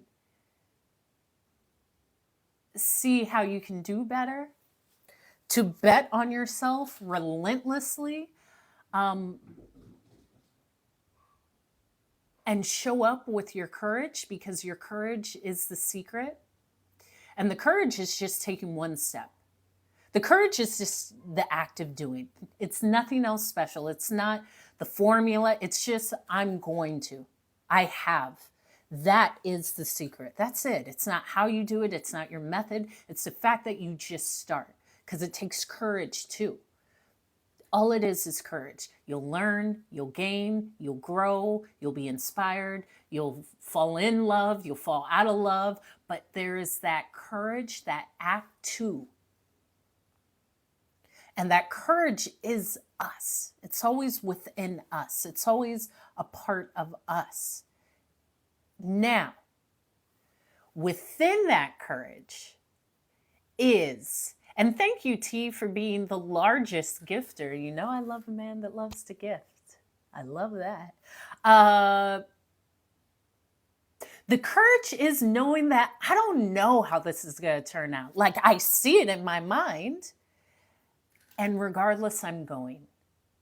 Because I was born for a reason. There's also that thought of, and I talked about, well, this will be a larger speech, but in my TED Talk, which is only 8 minutes, it's in my link in bio. You can watch it or go to YouTube and type HOPE, the emergency landing you need. But the easiest way, go to my link in bio, my TED Talk, click on it. When I had that emergency landing, I thought, whoa, life could go like that. That's how it goes. No one says, Hope, you have exactly 54 years, 62 minutes, 4 hours, and 3 seconds to live. No one says that. Like, it could just end. But also, that thought, that belief, that knowing that you survived, what is it, like 400 million zygotes, 400 million sperm? I take that like, whoa, there's a reason why I'm here. There's a reason why I swam far enough. There's a reason. And maybe the reason is for me to just believe. Well, it's not about we. It's about you. Go use the word courage, God particle. I'm never talking, it takes courage to do anything, Cece. It takes courage. There was a moment, and I started my TikTok, I started posting regularly a little over a year ago, but I think I had it over 2 years. And there was a moment like, here's the thing, I wasn't on social media. I got off social media from my Facebook page in 2010. Yes, Maureen, action. When I was living in London or Paris, I think it was London. And that's when, Facebook and Instagram had just came out, and me and all my friends, we were in our early 20s and traveling and having the best time. And I saw it go from having a great time, maybe bringing our digital camera, to the following summer, everyone's on their phone posting. And I also felt it, and I journaled. I felt like, whoa, I'm connected to this. I feel the lack of the worthiness in myself when I'm not getting a like, or when he doesn't put something on my picture. That is not comfortable. I don't want this. And the only way I will participate in this is for a business endeavor. But as far as me, like Hope, I'm not for sale, and I'm not advertising me. I live a great life. So I never had social media. I wasn't on Instagram, Facebook, any of these things. And this is when, well, it's not about the God particle. I'm going to get back to my story about no social media. It's not about what people do. You are the change you want to see. Kids are learning. Don't ever expect a kid to do something enough. We're looking at it from our eyes as an adult. They don't even see life the way we see it. Even with chatter about, well, kids shouldn't be exposed. Kids don't know. Kids aren't looking at life in the way that an adult is looking at life. They aren't. And what's up, 1%? And I'm so happy to read your message. And it's not for them to do it, it's for you to show up so much that it's embedded in their mind to do it. It's you. You are the teacher, not them. I believe the children are our future. Teach them well and let them lead the way. Show them all the beauty there is inside. Give them a what is it? Give them a to make it easier. Let the children laugh and play, to remind us how it used to be. Quit looking at these kids thinking they should know something. You know it. Show them. Show them. They aren't there to show you. We're here to show them. This is why you show up and talk about courage. Kids don't know what courage is because they just do it. As a 3-year-old, you don't know the word courage because you just are showing it. That's why you reach for something and a glass breaks. That's why you go and run into the forest and fall over. Well, then specify your point. It's not that I missed it. You might not have communicated it. So with social media, back to you, Cece. I got on TikTok when I decided to go into speaking professionally. And that's when I said, okay, well, this is a business endeavor. This is helping to spread my voice. I was very diligent about long form, short form, did not care to do IG just because it's not a dying form. It just didn't entice me. I actually enjoy TikTok as well as YouTube. Because TikTok is a short form, YouTube is long form, and that was my conscious thought. And yes, it takes courage to do everything. It takes courage to get out of bed and to try again. It does. And this was purposeful, though. You won't see me on here talking about like a relationship or things of this nature. This is very purposeful. Everything in my life is intentional. I don't just do things without an intentional thought and effort and plan, somewhat. And my thought was always, I'm showing up as a speaker. I like speaking. I like sharing these stories. I like uplifting people and sharing my perspective in a way that maybe inspires others. That still takes courage. Like I had to learn, even on any app, I had to learn. As your visibility grows, first of all, I do believe that people are just people. People are idiots. For me to take this courage means that someone who hasn't can look at me and say, I want to tease her. And they can. They can come into my live and say, you look ridiculous with that flower crown. What are you talking about? You don't know what you're talking about. You're terrible. That's a part of it. And even in a level of celebrity, it's not what you sign up for. It's just a part of it. I'm strong enough to know that that doesn't matter. Thank you. Thank you, 1%. I really appreciate that. More people are going to be uplifted by the words that I share than those that may want to tear me down. And I don't really have too many that do that, but that's a part of it. That's even in life. That's in everything I do. I'm very powerful. I'm beautiful. I'm well-spoken. I'm really hyperactive. I jump around. I'm animated. Often people are like, something about her, she's just too much energy. I don't like her. That's okay. Not everyone's I don't expect everyone to like me. The ones that want to hear what I have to say will be there. Outside of that, so what? That's it. When I started this live about knowing what's for you and knowing what's in your control. I don't have control over that. I don't have control over how people dissect me or judge me, nor do I care, because I like me and I like what I'm doing and I like what I'm building and I like when I conquer these goals. I like when I was losing my voice and had an intense headache and my throat was on fire and I stepped onto the TED stage and delivered, and no one could tell that my voice went out right after. No one could tell, because I have what it takes and I have the courage. And that's what it's about. Because my belief is these words, maybe that TED Talk saved someone's life. Maybe they listened to that TED Talk and it just encouraged them for the day. Or maybe it allowed them to say, I'm going to try again today.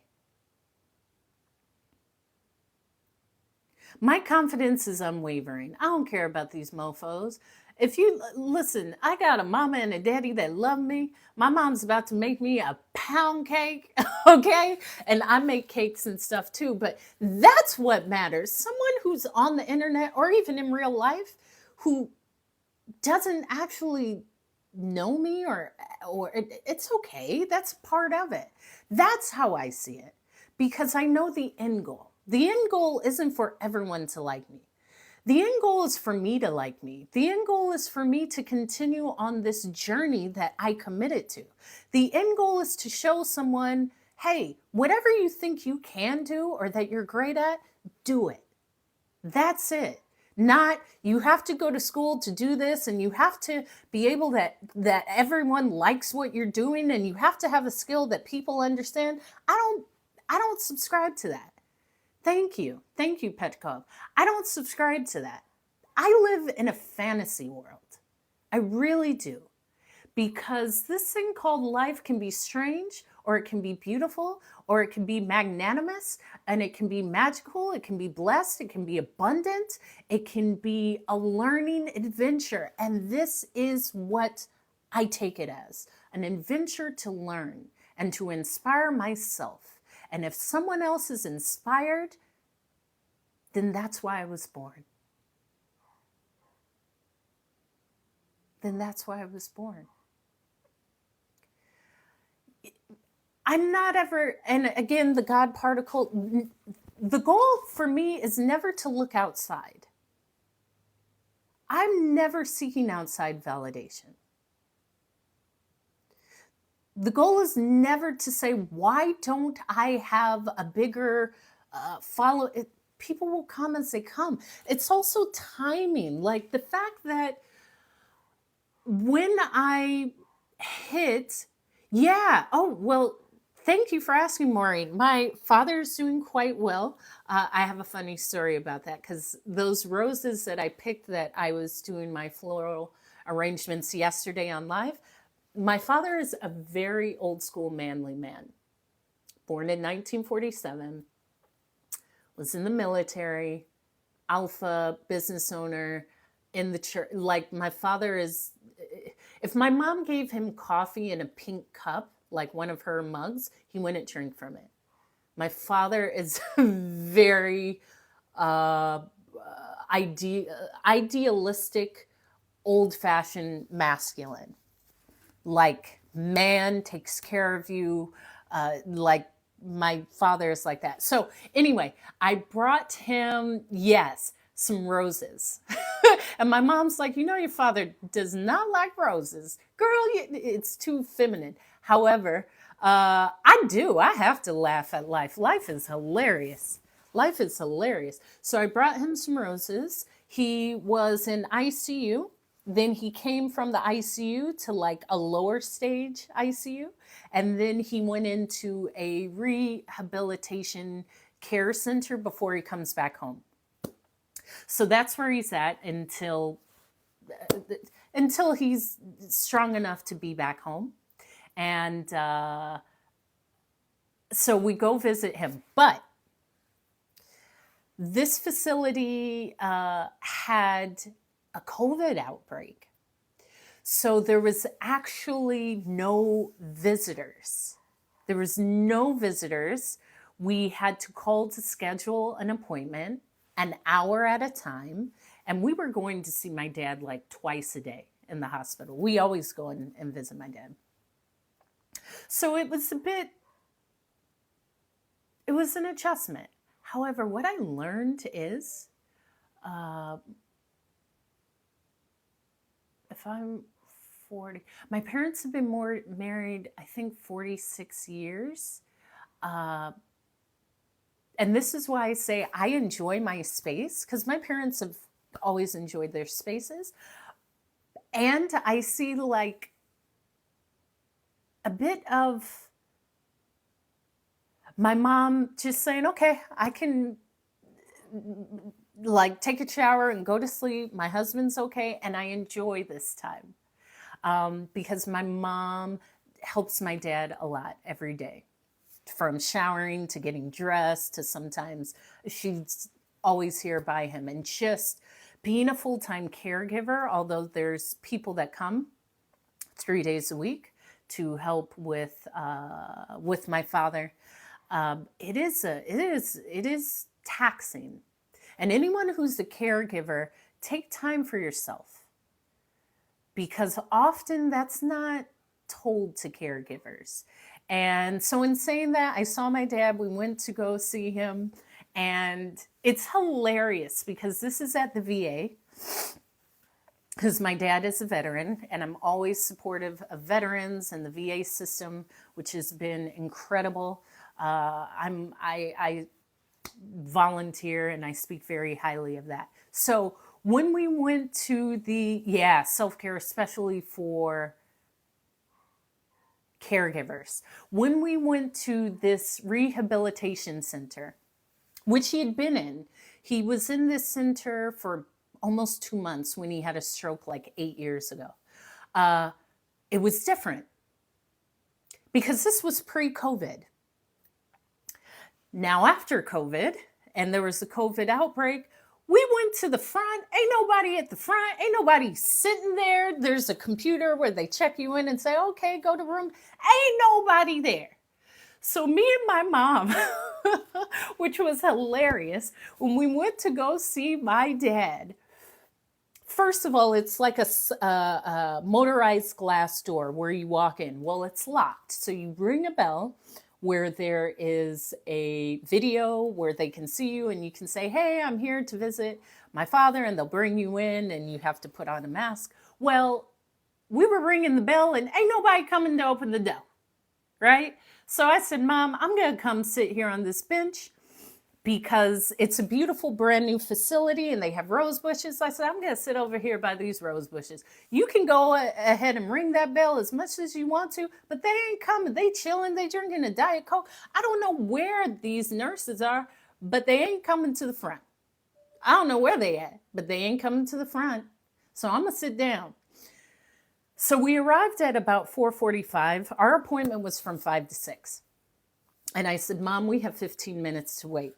So my mom, who is hilarious, and I'm going to turn on some lights because now the sun has gone down and I want to be able to be viewed in the light, but I'll finish the story. So my mom is in front of the doors and people are walking past, but they're about maybe 30 feet from my mom outside of the door. So unless you turn and look, you don't know that anyone's there. My mom is jumping like, hey, hey, she boom, boom, boom, banging on the door. I was like, Mom, them people ain't worried about you. They are waiting till 5 o'clock to let us in. They ain't worried about you. They over here like playing backgammon with the people in the rehabilitation center. Come over here and sit your butt down right here with me. Wait this little 15 minutes because they ain't opening the door. My mom, this is where I get this from. My mom, I'm going to change this all around. Let's get comfortable, guys. Let me turn on the light. Hold on. Lights, camera, action.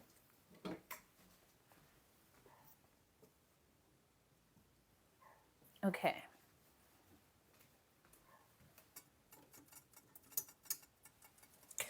Because I have to show you what actually happened. But I have to rearrange myself and I'm going to heat up my tea. So, everyone, hold please while I heat up my tea to tell you the rest of the story. Tea time awaits.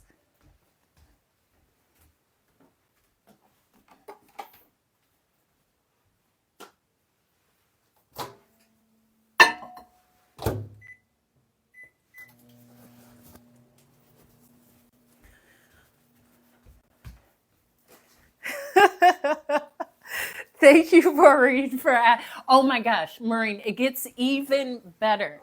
But I'm going to switch this all around.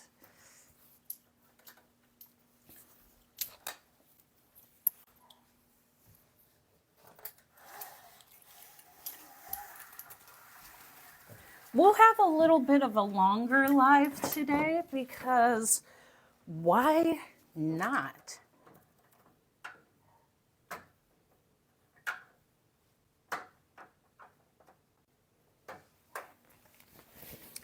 So my mom, yes. Oh, you see, we love flowers. My mother loves flowers. No, and I am selfish. I don't care. That's not a negative word. I am my mother's daughter. Lots of flowers. But my mom is at the door and she sees someone walking by. And my mom, 73, she's like, hey, hey! She starts jumping like, y'all need to come open this door. Don't you know they came and opened that door? Don't you know they came over there to open that door? It was hysterical. Okay, I will go get my tea. I'll be right back.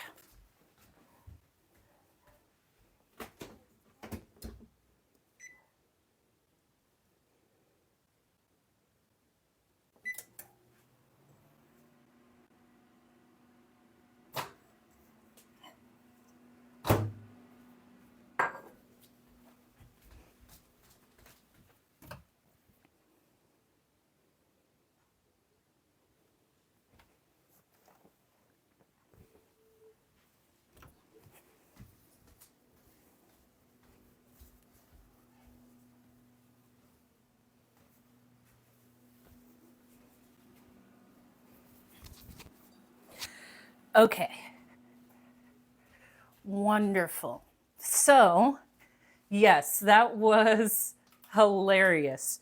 So, my father is doing well. We were just told that we no longer have to make a reservation. I'm like, why are these people one at a time? We no longer have to make an appointment to see him starting today. So we can just drop in at any time. And as he is stronger, especially with these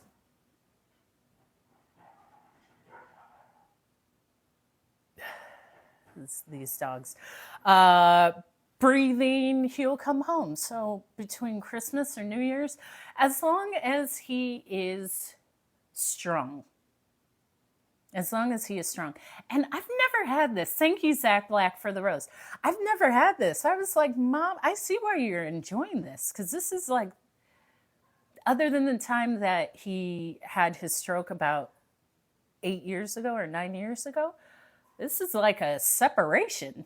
They've never had any separation like this. And some of my friends were saying, your dad probably is just enjoying, yeah, she's enjoying this break. And my dad may be as well. My sister went by this morning and dropped off his Starbucks. I mean, his daughters, his family loves him. And one of the nurses who called said, I know you guys really will love to hear you no longer have to make a appointment because we come all the time to see our dad. And when I speak about I know what matters, that's what matters. Someone on the internet, someone at school, someone on the airplane who doesn't add to my life. What they think about me, that doesn't matter. The love of my father and my mom and these people that actually matters, that matters. Outside of that, I don't, I'm pretty, I'm really, really tough. In fact, some people have said I'm dangerous because I, I've really mastered the art of detachment. And I knew I would have to for what I want out of life. Like I can easily let go of people and things because through life, not everything comes. Not everyone comes, not everything comes. Um, whether that's clothing or an item, like I never hold on. Yeah, I know exactly what I want, but I won't hold on to like a sweater, like this is my favorite sweater. I'll find another. I travel the world, trust me. I love to shop. I will find another. I may love it, and I will find another that I will love, and I will give it away, and it's okay. I don't cling to things because there's always other things. And if I have to cling to something that may not be benefiting me, and it's not the easiest lesson to learn, especially with people. Um, I saw this kind of with certain goals that I've achieved, and it's a part of it. I don't look at people in a negative way, but sometimes it sometimes our yes, oh my gosh, and I made that a thing right as I started flying. I said I'm going to move every 3 years and not plant roots. Like I'll water and fertilize and grow, and then I'll up and I'll go somewhere else. It's the best feeling. And it's also another great feeling because I just see so many people define themselves by one thing. Oh, I'm American. Oh, I'm a New Yorker. I would never do that. Oh, I'm the you're you.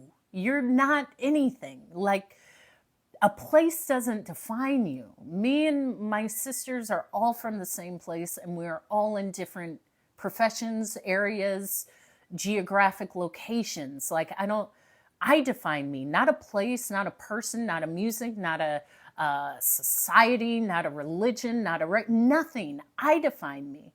And when I defined me, I defined hope. I don't carry any hat. I am hope. Now, how someone sees me, they'll define me by whatever things that they have in their mind. That's okay. That is what it is. However, I am hope. I am free. I'm very free. And I love the feeling of freedom. I love the feeling of support. And I have a lot of support. And I have a lot of support within me. When I say I have support within me, I mean I can self-soothe. I make great decisions. I learn from my decisions.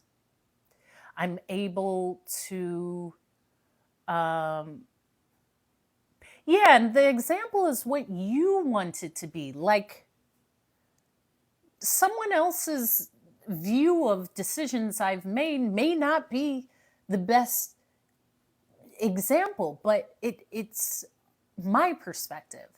And that means a lot to me. It pains me if I tell someone, okay, I'm going to pay you on X date and I can't. That actually is something that I feel. I know people who can say, oh, I'm going to pay you at X time and never pay them back. And I guess they don't feel anything. For me, I've given my word, and that actually, it's something that I feel. And it's a core belief. there's also that, and that's with psychology. But understanding your core beliefs, understanding your core virtues or values, your core. What is it? What are your core beliefs? Integrity is a core belief of mine.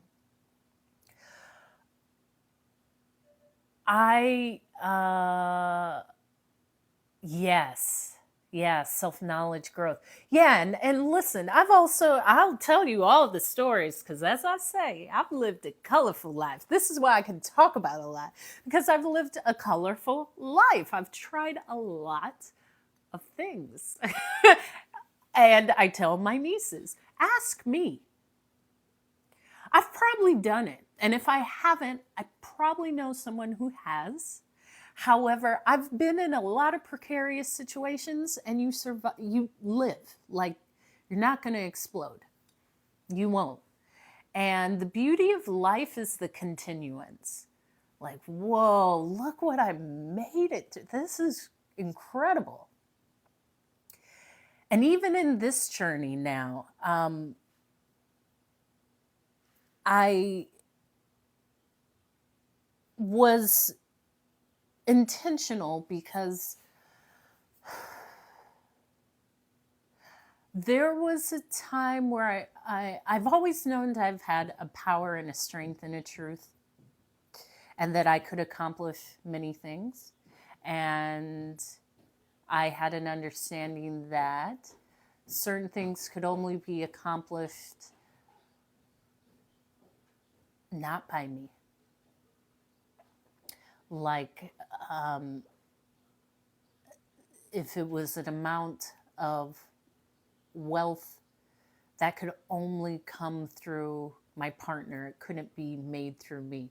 And I said, where does this come from? Of course I can create it. I can create anything. And I've spoken about, I've been in several different circles in my years, and in entertainment circles or international circles where I've seen people trade their integrity, their self-worth, their morals, just their being, for the exchange of money, or for the exchange of being around those with extreme wealth. And that's a beautiful saying. I like that, the God particle. And through that, especially being around these people, I saw, my father would say, you believe the lie.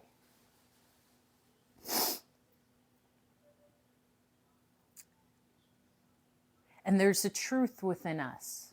And there's a truth that can never be bartered or bought.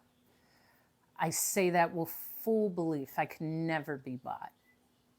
And sure, but what does that mean? When I say I can never be bought, there was someone in my life who did want to buy me a beautiful place in Paris,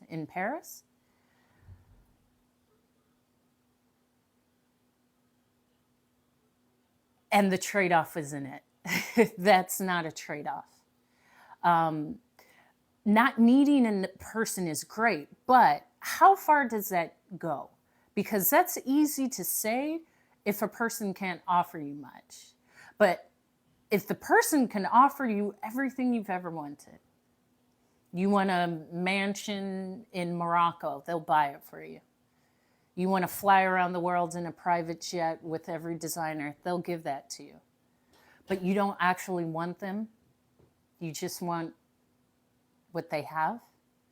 Now that trade-off maybe is, I understand that trade-off, but that can get, I've seen it work people into precarious situations. I've actually been the witness to some behavior that may be abusive,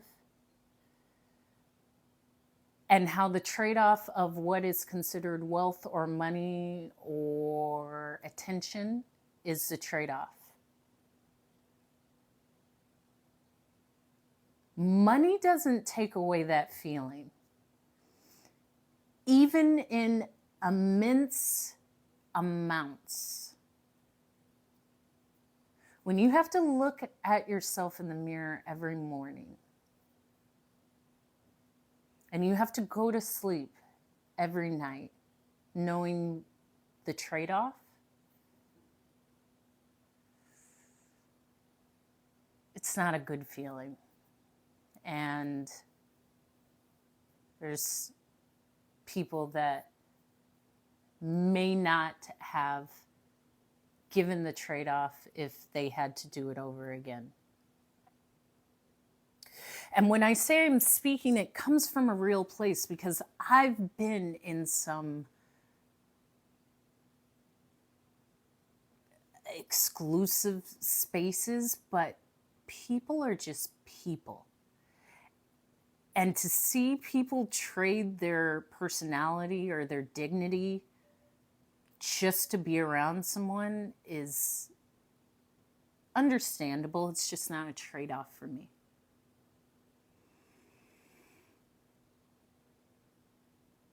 And I do understand that could be difficult to do, because everyone wants to feel a sense of acceptance. And if this is around people with fame or immense wealth or immense power, that acceptance is intoxicating.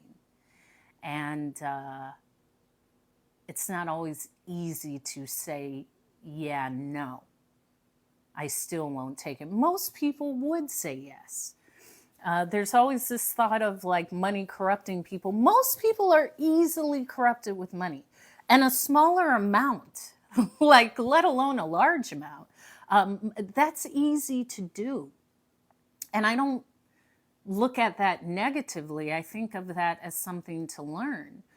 My father would say, know your price. And Dave Chappelle said something about this. Know your price. And know when the price is too much, when it's too expensive.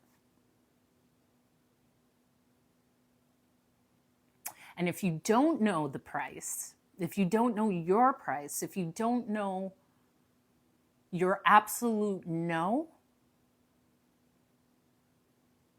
of what you're not willing to do for that price,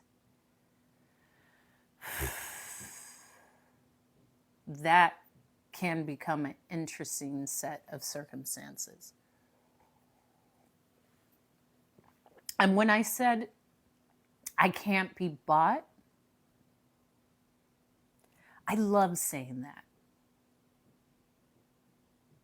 because I've been in and seen situations where I'm like, no, no, I'm way too cool for the, no.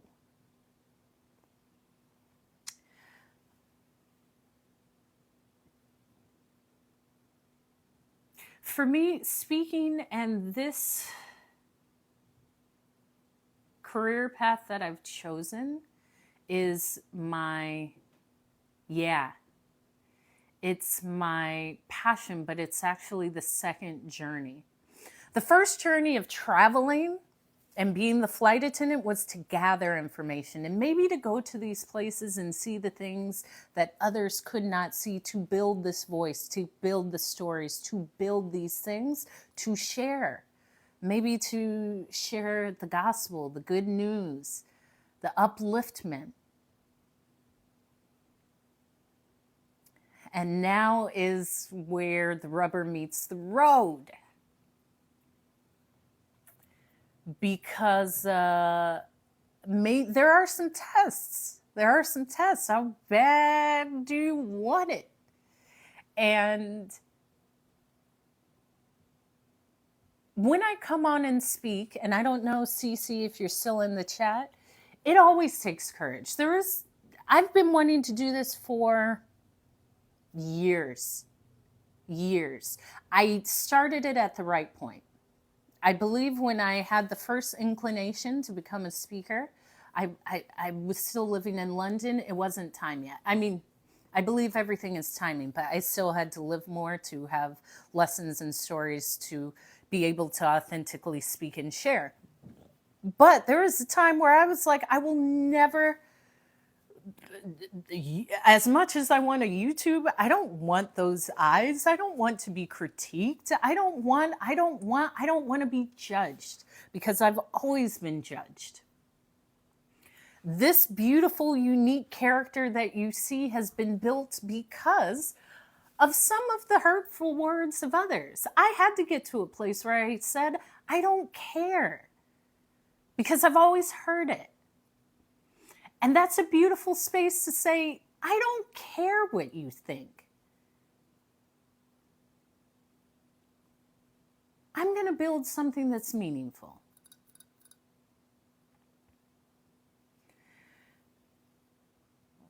I don't care if you don't believe I fit in. I just don't care. What I care about is my knowing of what I'm here to do at this point in time. And when I retired from the airline after 15 years, this was in 2020, this was a year after my emergency landing, when I already knew I was going to leave the airline. The emergency landing put a time on it. And so when COVID happened, my COVID had already happened. My thinking of like what is going on had happened after that emergency landing. So I had already started to say, what's important to me? Why am I here? Why was I born? What is my legacy? What am I so good at that I would do every day without payment? And I do it so well. I do it so meticulously that I am paid to do it. That all started in 2019. My COVID had already happened. So when COVID happened and I had already moved to Hawaii and I had already began living this dream life that I had been living, that's when I said, I'm glad I listened to myself. Because if I didn't listen, I would still be living in New York, not liking it, not liking flying, not liking anything, but just going on. So when COVID happened, I was already living in my beautiful home in Maui with the exact car I wanted, living the exact life I wanted to live. And I said, this is the first time where even though the world may be thinking everything is upside down, I feel so at home. I'm living where I want to live. I'm doing what I want to do. I'm showing up as me in every way. Whoa, let me take it to another level. I'm ready to leave. I've done what I needed to do with flying. 15 years is a great year with a career. Here's the other thing. I never said, oh yeah, I'm going to do this and retire. I retire when that dream is done and the new dream is ready to be launched. I really beat by my own drum. No one would understand it. My parents did. They kind of were like, okay, yeah, we support you. You're going to leave and we'll be waiting for your next step. But all of that takes courage. So getting on the internet really has a lower sense of courage than choosing to retire from this dream career, traveling the world, living in when I speak, you got to understand, I've just done what I wanted to do. And most will never understand just because they haven't. And it starts with your occupation. Your occupation is the first step that you can use in courage to defining you. But it's often not seen that way. It's often just seen as, this is what I'm doing. This is what's paying me. This is what's available to me. And I hate it. I don't like it. It's not aligned with me. But I'm here and I know people and it's okay and I can move up and I can be a manager and I can retire. That was um, that was the semblance of a boring life for me.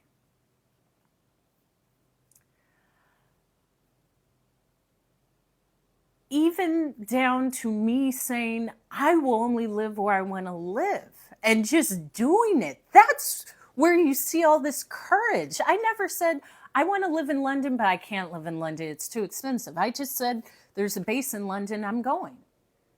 I'll figure everything out. The moment I started, in fact, I think a few days after I got my transfer to London, my boyfriend at the time told me his business partner's cousin was moving out of her flat, which is an apartment in London, the day that I land for orientation. So I can move in and we can just discuss price. That's why I believe in this thing. I didn't even look for a place. A place just came like, hey, the day that you land, someone's moving out of her flat, and she said you can just move in and you guys can figure out price. Do you understand that I really believe in this universe? Whatever, it works when you start believing. I had never, here's the other thing. I had been to that apartment several times on layovers. Thank you, Maureen. Visiting that person and looking out the window on the flat that was on this high street in East London at a grocery store, just looking out the window like, whoa, that would be so cool. This flat is right across the street from the train. It's right across the street from a grocery store. It's right, like everything. I didn't even know in less than a year that's where I would be living. So when I speak about this courage, it's more than that. I know something else is working for me. I don't know what it is. I know when I take the courage, something else reaches its hand out. And I don't label that, but I just keep doing it. When I moved to Paris, I didn't say, I don't know. I knew people and I had like a partner there, a boyfriend there, but I never really look for anyone to help. I just say, I want to move to Paris. I want to do this and figure it out. And I did. And it didn't continue in the way that I saw, but what I learned from it was the lesson.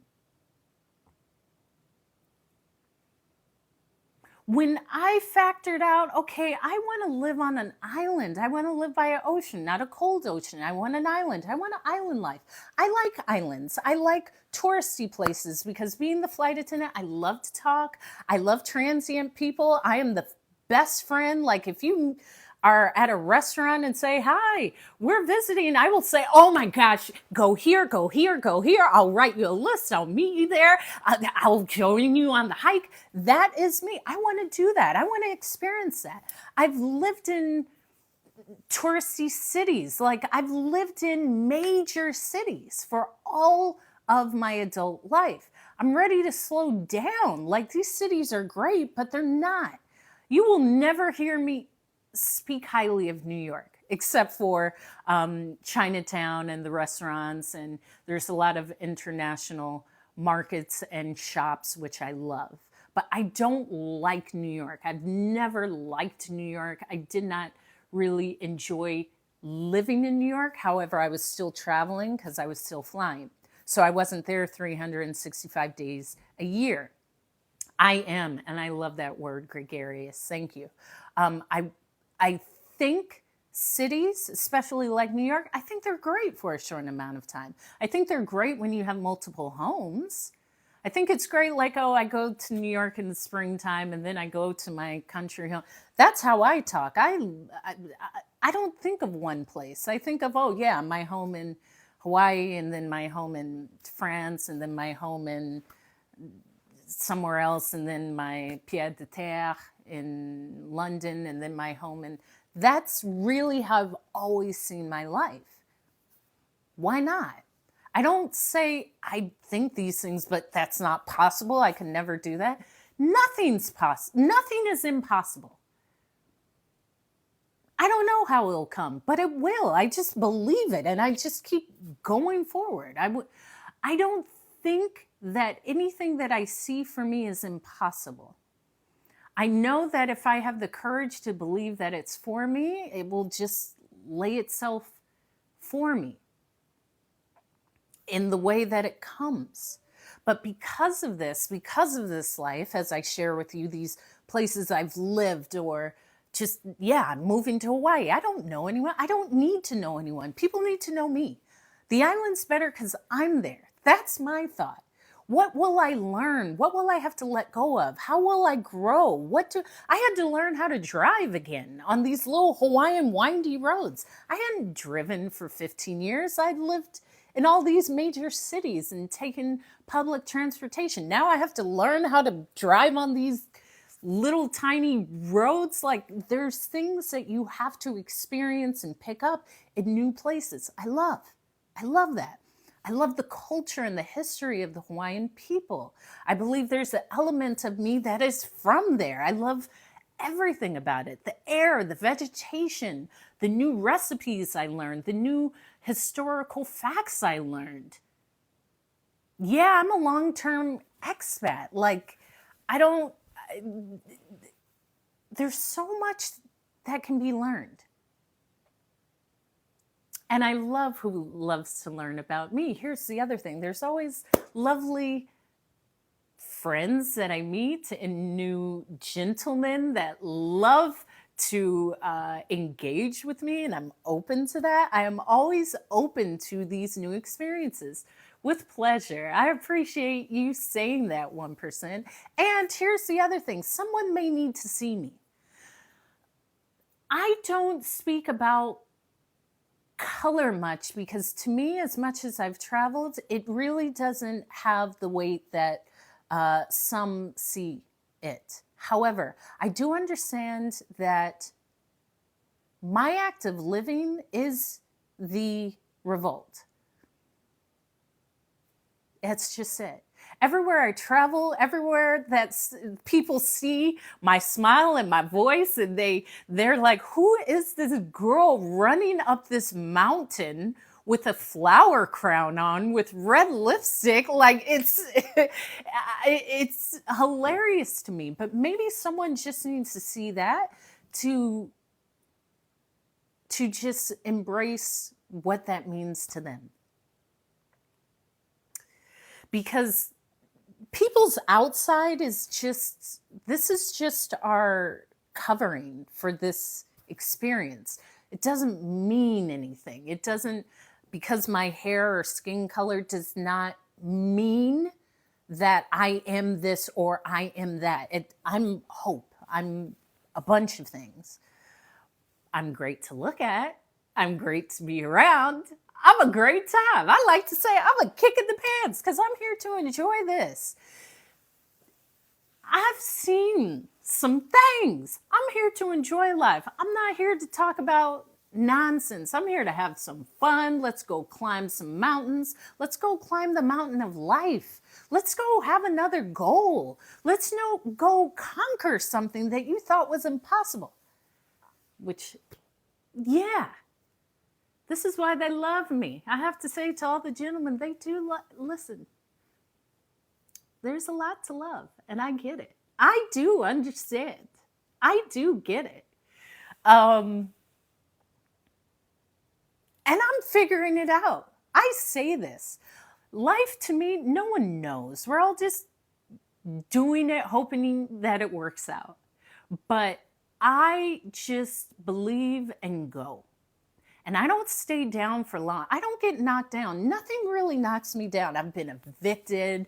I've lost friends. You name it. I've been kicked out and banned from a country. Do you understand that? I have been deported. Okay? Life goes on. Now, it's a great story, and I don't speak about it much because you will hear about it in a different form, but that's a great story.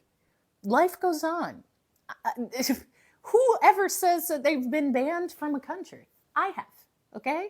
Um, I and I'm still here. So I keep going. That's the beauty of life. To keep it going, keep a smile on your face. I remember, and this was recent, when I was in the ICU with my father on my birthday, my 40th birthday, where people could have said, man, that's terrible. You're in the hospital, your 40th birthday with your dad.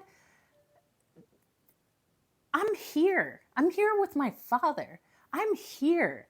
I don't care that it's the hospital. I take that away. I took that negative meaning away. I don't care that it's ICU. I took that negative meaning away. I'm here with my father on my birthday. I get to have another day with my father. And he's saying, I love you. I'm glad you're here. I can so quickly shift whatever you think is negative into something positive. That's all it takes. There was a moment where I said, this is, man, I'm here on my birthday. But no, I'm celebrating. And my father is here to say, I love you. I remember when you were born. And he's given me a smile. And then I'm getting a card, and I went thrift shopping, and then my sister took me to get a massage. We had a lovely massage. I came home and I passed out after having a little medicated beverage, not alcohol, medicated beverage. It was fantastic. But that took me shifting my perspective. Life is how you see it. Nothing is bad. Y'all get so knocked off so easily. Like, this is bad. Well, why? Why do you give it that much power and control over you in this moment? Why can't it just be that thing with no meaning? Or maybe shift your perspective so it has some higher purpose for you. I don't know. That's how I see it. I am unequivocally positive. Maybe it's because my name is Hope. Maybe it's because of what I've seen. But I've lived a great life, and I'm healthy, and I'm going to continue to live a life.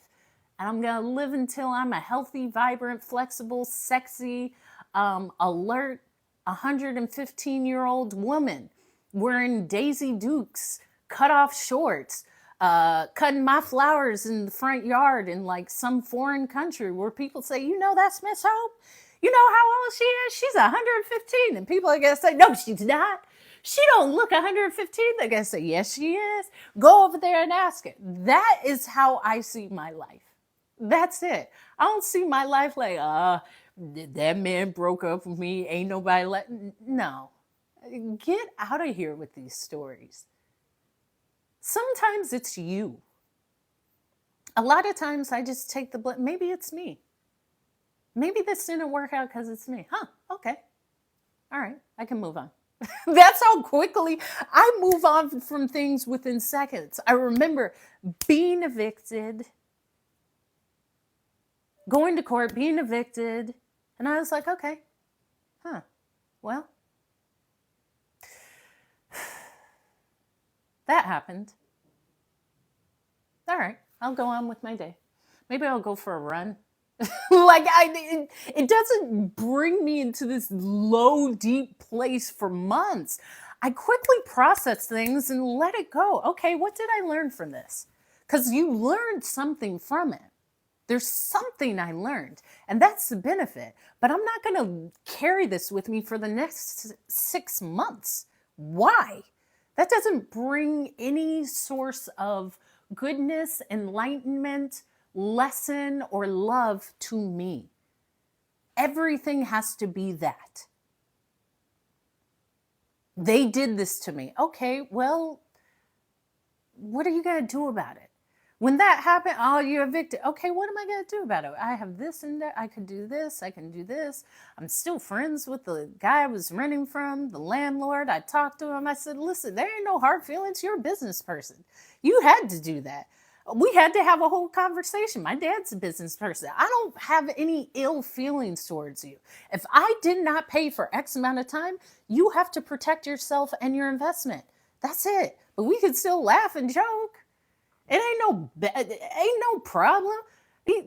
So what? So when you want me out, take your time, Hope. Just take your time. Okay, that's the best case scenario. Imagine getting evicted and the landlord says, take how much time do you need? 2 weeks? That doesn't even happen. That's how lucky I am that someone would say, do you need me to help? All I can do is laugh. I laugh a lot. When I got hit by that motorcycle, when I got ran over in Buenos Aires because I didn't look both ways, I laughed. Well, after I walked away from the incident and got up. But I remember calling my sister and, what's up, Alfonso? What's up, sweets?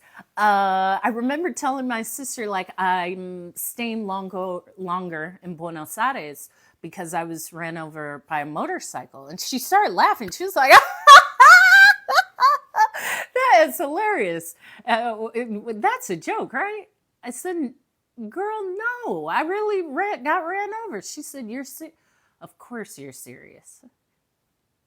Laugh at it. I wasn't mad at her. It was hilarious. What I learned is look both ways. Look both ways. Now when I'm crossing every street, I'm like this. I look like this. You can all it took was one time. Me getting run over by the motorcycle once for me to constantly look back and forth.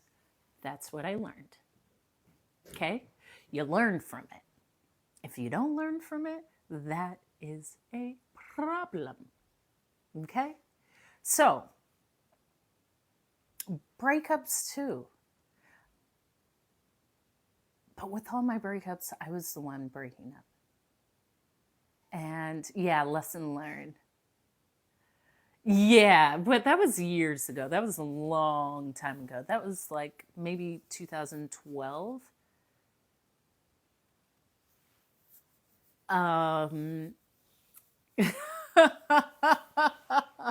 That was funny. And I got to stay longer in Buenos Aires. So there was that. And I love Buenos Aires. Oh, the Media Lunas. If anyone has been to Buenos Aires or in Miami, Miami has an Argentine bakery. I'm so happy to read your comments, Alfonso. If you want to show some real love, though, the holidays and the birthdays past, go show some love. Go to my link in bio and send me a gift. How about that? Here's Hope asking for stuff. In Miami, there's a wonderful Argentine bakery, not far from Collins, that I would go and get my media lunas. Oh, my media lunas. They're these little delicious pastries like croissants, but they're baked with sugar crystals. They are fantastic. Fantastic. I love Argentina. There's some other funny stories about Argentina because I used to fly Argentina a lot, and then I went there with some friends, and we went to Buenos Aires, we went to Uruguay, Montevideo, and Punta del Este, which is like a coastal holiday town, which is amazing. That was a good time. I don't know how I got onto that. Oh, because I was ran over. You don't have to define yourself by these things you call failures or bad things. Accept it, analyze it, learn from it, let it go. Media Luna, Medialuna, or what, for Media Luna, or what one of the towns? I'm not sure, Maureen. That's it. Even with dudes, I'm not really Media Luna. Yeah, I believe Media Luna is like media. I think it's like Media Luna, Medialuna. I think, because it's like half of a moon. Media Luna. Medi, like half, mid. I know a lot of words, the root words from Latin that I think. But if you Google it, you can put media luna pastry or media luna Argentine. Even with dudes, and I had said this because my dad, he loves all his daughters, he loves his family, and he called me, he was like, Hope, you're coming by, right? You're coming to see me, I said, Dad, you called me during my live. Like, I'll call you back, Dad, to let you know if I'm coming. And I told my mom, I said, Dad kept calling me to see if I'm going to come. He's like a dude. And my mom said, he's not a dude, he's your father. And I said, that is true. But my dad can be like one of these, not obsessive dudes, but I don't really have guys like that who are super crazy. I have a great picker. I'm exceptionally well at picking people. Neil! But my dad, at his age, at 76, he won't do one call and call me. He'll call me like 20 times in a row. And sometimes that is not great because I'm like, is he in the hospital? But I said, Dad, don't do that. You're like a dude, an obsessive dude calling me. If you call me once and I don't pick up, calling me 19 times within a span of 4 minutes after will not increase the chance of me calling you back. And this just isn't for my dad. This is with anyone in life. So don't do that. If I don't pick up, doing a double call or a triple call or a 20 call does not increase the chance of me calling you back with effort and speed. It doesn't. Okay? Just so you know. It doesn't. And people know that won't work for me. So, what have we learned? We've learned to live fully and be abundant is to go forward with courage. Even Dad, even Dad. I will call listen, there's a level of expectancy that my dad probably has, and I will call my dad back faster than anyone else, my mom or my dad. Courage is the secret. Life isn't about where you start, it's the fact that you've started, and it always takes courage to start. It takes courage to do anything. It takes courage to stop drinking. It takes courage to be a better mother, father, sister, brother, friend. And the courage is just to go forward as if it is. It's not knowing how. It's not knowing if you're starting in the right destination. It's not any of that. It's the courage. Oh, yeah, my dad has one extra. So isn't that great? I love my daddy, and my daddy loves his family, and that's what it is. So using that secret as courage and knowing you have the secret. Once you say, I have the courage to start, I'm doing it. That's it. You learn in the process. There is no perfect way to do it. In fact, perfect doesn't exist. Now, it can exist. Yeah, thank you. And he does. He does. Yeah, I'm going to see him tomorrow. What's perfection? I am perfection for me, but that doesn't mean anything. Be your perfection and understand that perfection doesn't mean anything. It's another word. But what is perfect is that you have the courage at all times. The secret within you is the courage to start, the courage to show up, the courage that I'm on TikTok, the courage that I'm speaking every day, the courage to believe that I could be on the TED stage and do it, the courage to believe I could be a speaker that's known and doing speaking engagements. Maybe you'll be hearing something. The courage to have all of these other things and just believe, not know how, but just believe. Just believe. And I will always share that courage with you. Thank you, Alfonso. Thank you. I love it when anyone says I'm captivating, but especially a man. I love when a man says, Hope, you are so captivating. That is a lovely description. So, with that, I'm feeling the love. I am going to close with this. Subscribe.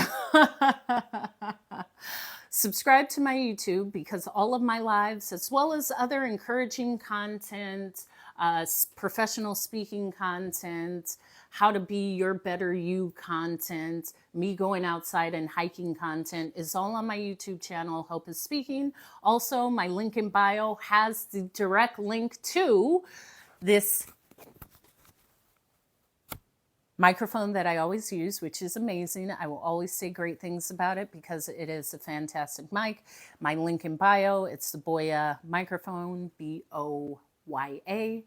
And my link to my TED Talk, which is entitled The Emergency Landing You Need, is in my link in bio. Click on my link in bio. The TED Talk, I think, is like the third bubble or fourth bubble, as well as the other things. If you want to schedule a confidence insight call where you want to start to speak, or you want to be coached with speaking, I'm doing more coaching for speaking. I have clients that are getting coaching because they're doing a lot of resume and interviews. So I've been hired to help them be more confident just with their speaking and interviews. Thank you, thank you, thank you, and happy Christmas to you, Alfonso. That's in my link in bio, and as well as my Cash App and Venmo. That's always a great gift. However, the gift is that you're here listening, because there was a time where I never would see myself doing this, and I took the courage to start. And the moment I hit 1,000 followers, I said, well, I'm at 1,000. I can go live. I will go live every day. And I don't know if Neil, DJ Neely Neil, is still in here, but that's my TikTok live agency. I'm with a live agency. They saw me going live and called me into their agency. And that was one of the signs that I just decided to show up every day. And someone saw what I was doing and said, hey, we like what you're doing. The fact that you're doing something every day, that you love, that you're putting energy into, that you want to build into something, you never know who's watching. And I believe this. This is why I show up every day. This is why I post on both here and YouTube. This is why I show up at different things. You never know who's watching, and it only takes one. It only takes that one person to say, wow, what is that? I need that. I get it. It only takes one person to understand. It only takes one person to be touched. It only takes one. But you have to show up for that one to see you, find you, feel you, be a part of what you're building. And that's where the courage to show up starts. So, be the reflection of love, because we all come from an infinite source of love. Show up and make it look good when you show up. I love my flower crown. Like, I wear this out and people are like, oh my gosh, that's so cute. Like, show up, make it look good. Stop just putting on some ugly shirt that you've been wearing all the time. Nah, show up, show up. What up, mullet daddy? Show up, make it look good, feel good. You see this, you feel this, because I show up for life. I ain't playing, I'm here. I feel good, I'm ready, I'm inspired. There's great things that are always happening. Maybe I haven't found out. Maybe as soon as I get off this, I'm going to read something like, wow, this is great. I just am in constant expectation of great things. Thank you, Maureen. And to see that courage that's within you is to be yourself. I don't know what that means. For me, it means my hoop earrings, my flower crown, me showing up, talking, smiling, just showing up like this. This is me, okay? But you have to see yourself and be worthy of the beauty that you are. Thank you, Idris. Oh, I have a story about Idris. You're not that Idris, though. I have a great story about someone whose first name is Idris. And I will share it, but not now. And it is maybe an Idris that you're thinking about.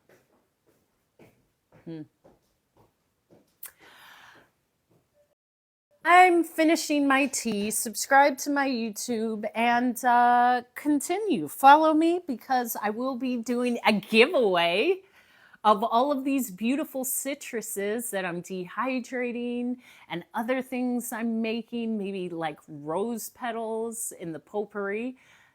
Follow me here, follow me on YouTube, follow this space, but more so follow your heart because that's what really matters. If this gets you back to your heart, that's what matters. Really. It is you. And I will plug my TED Talk again. Go watch my TED Talk because that's the pivotal phrase. It's you. It's you. It's you. None of this junk matters. It's you. There's something special, unique, euphoric, enlightening about you, and we need to see it. And we won't see it until you believe in it. So I love you. It's you. Just know the day is still getting better. Something great is happening, and it hasn't even happened yet, but it will happen in this day. Until then, I will see you tomorrow. Ciao.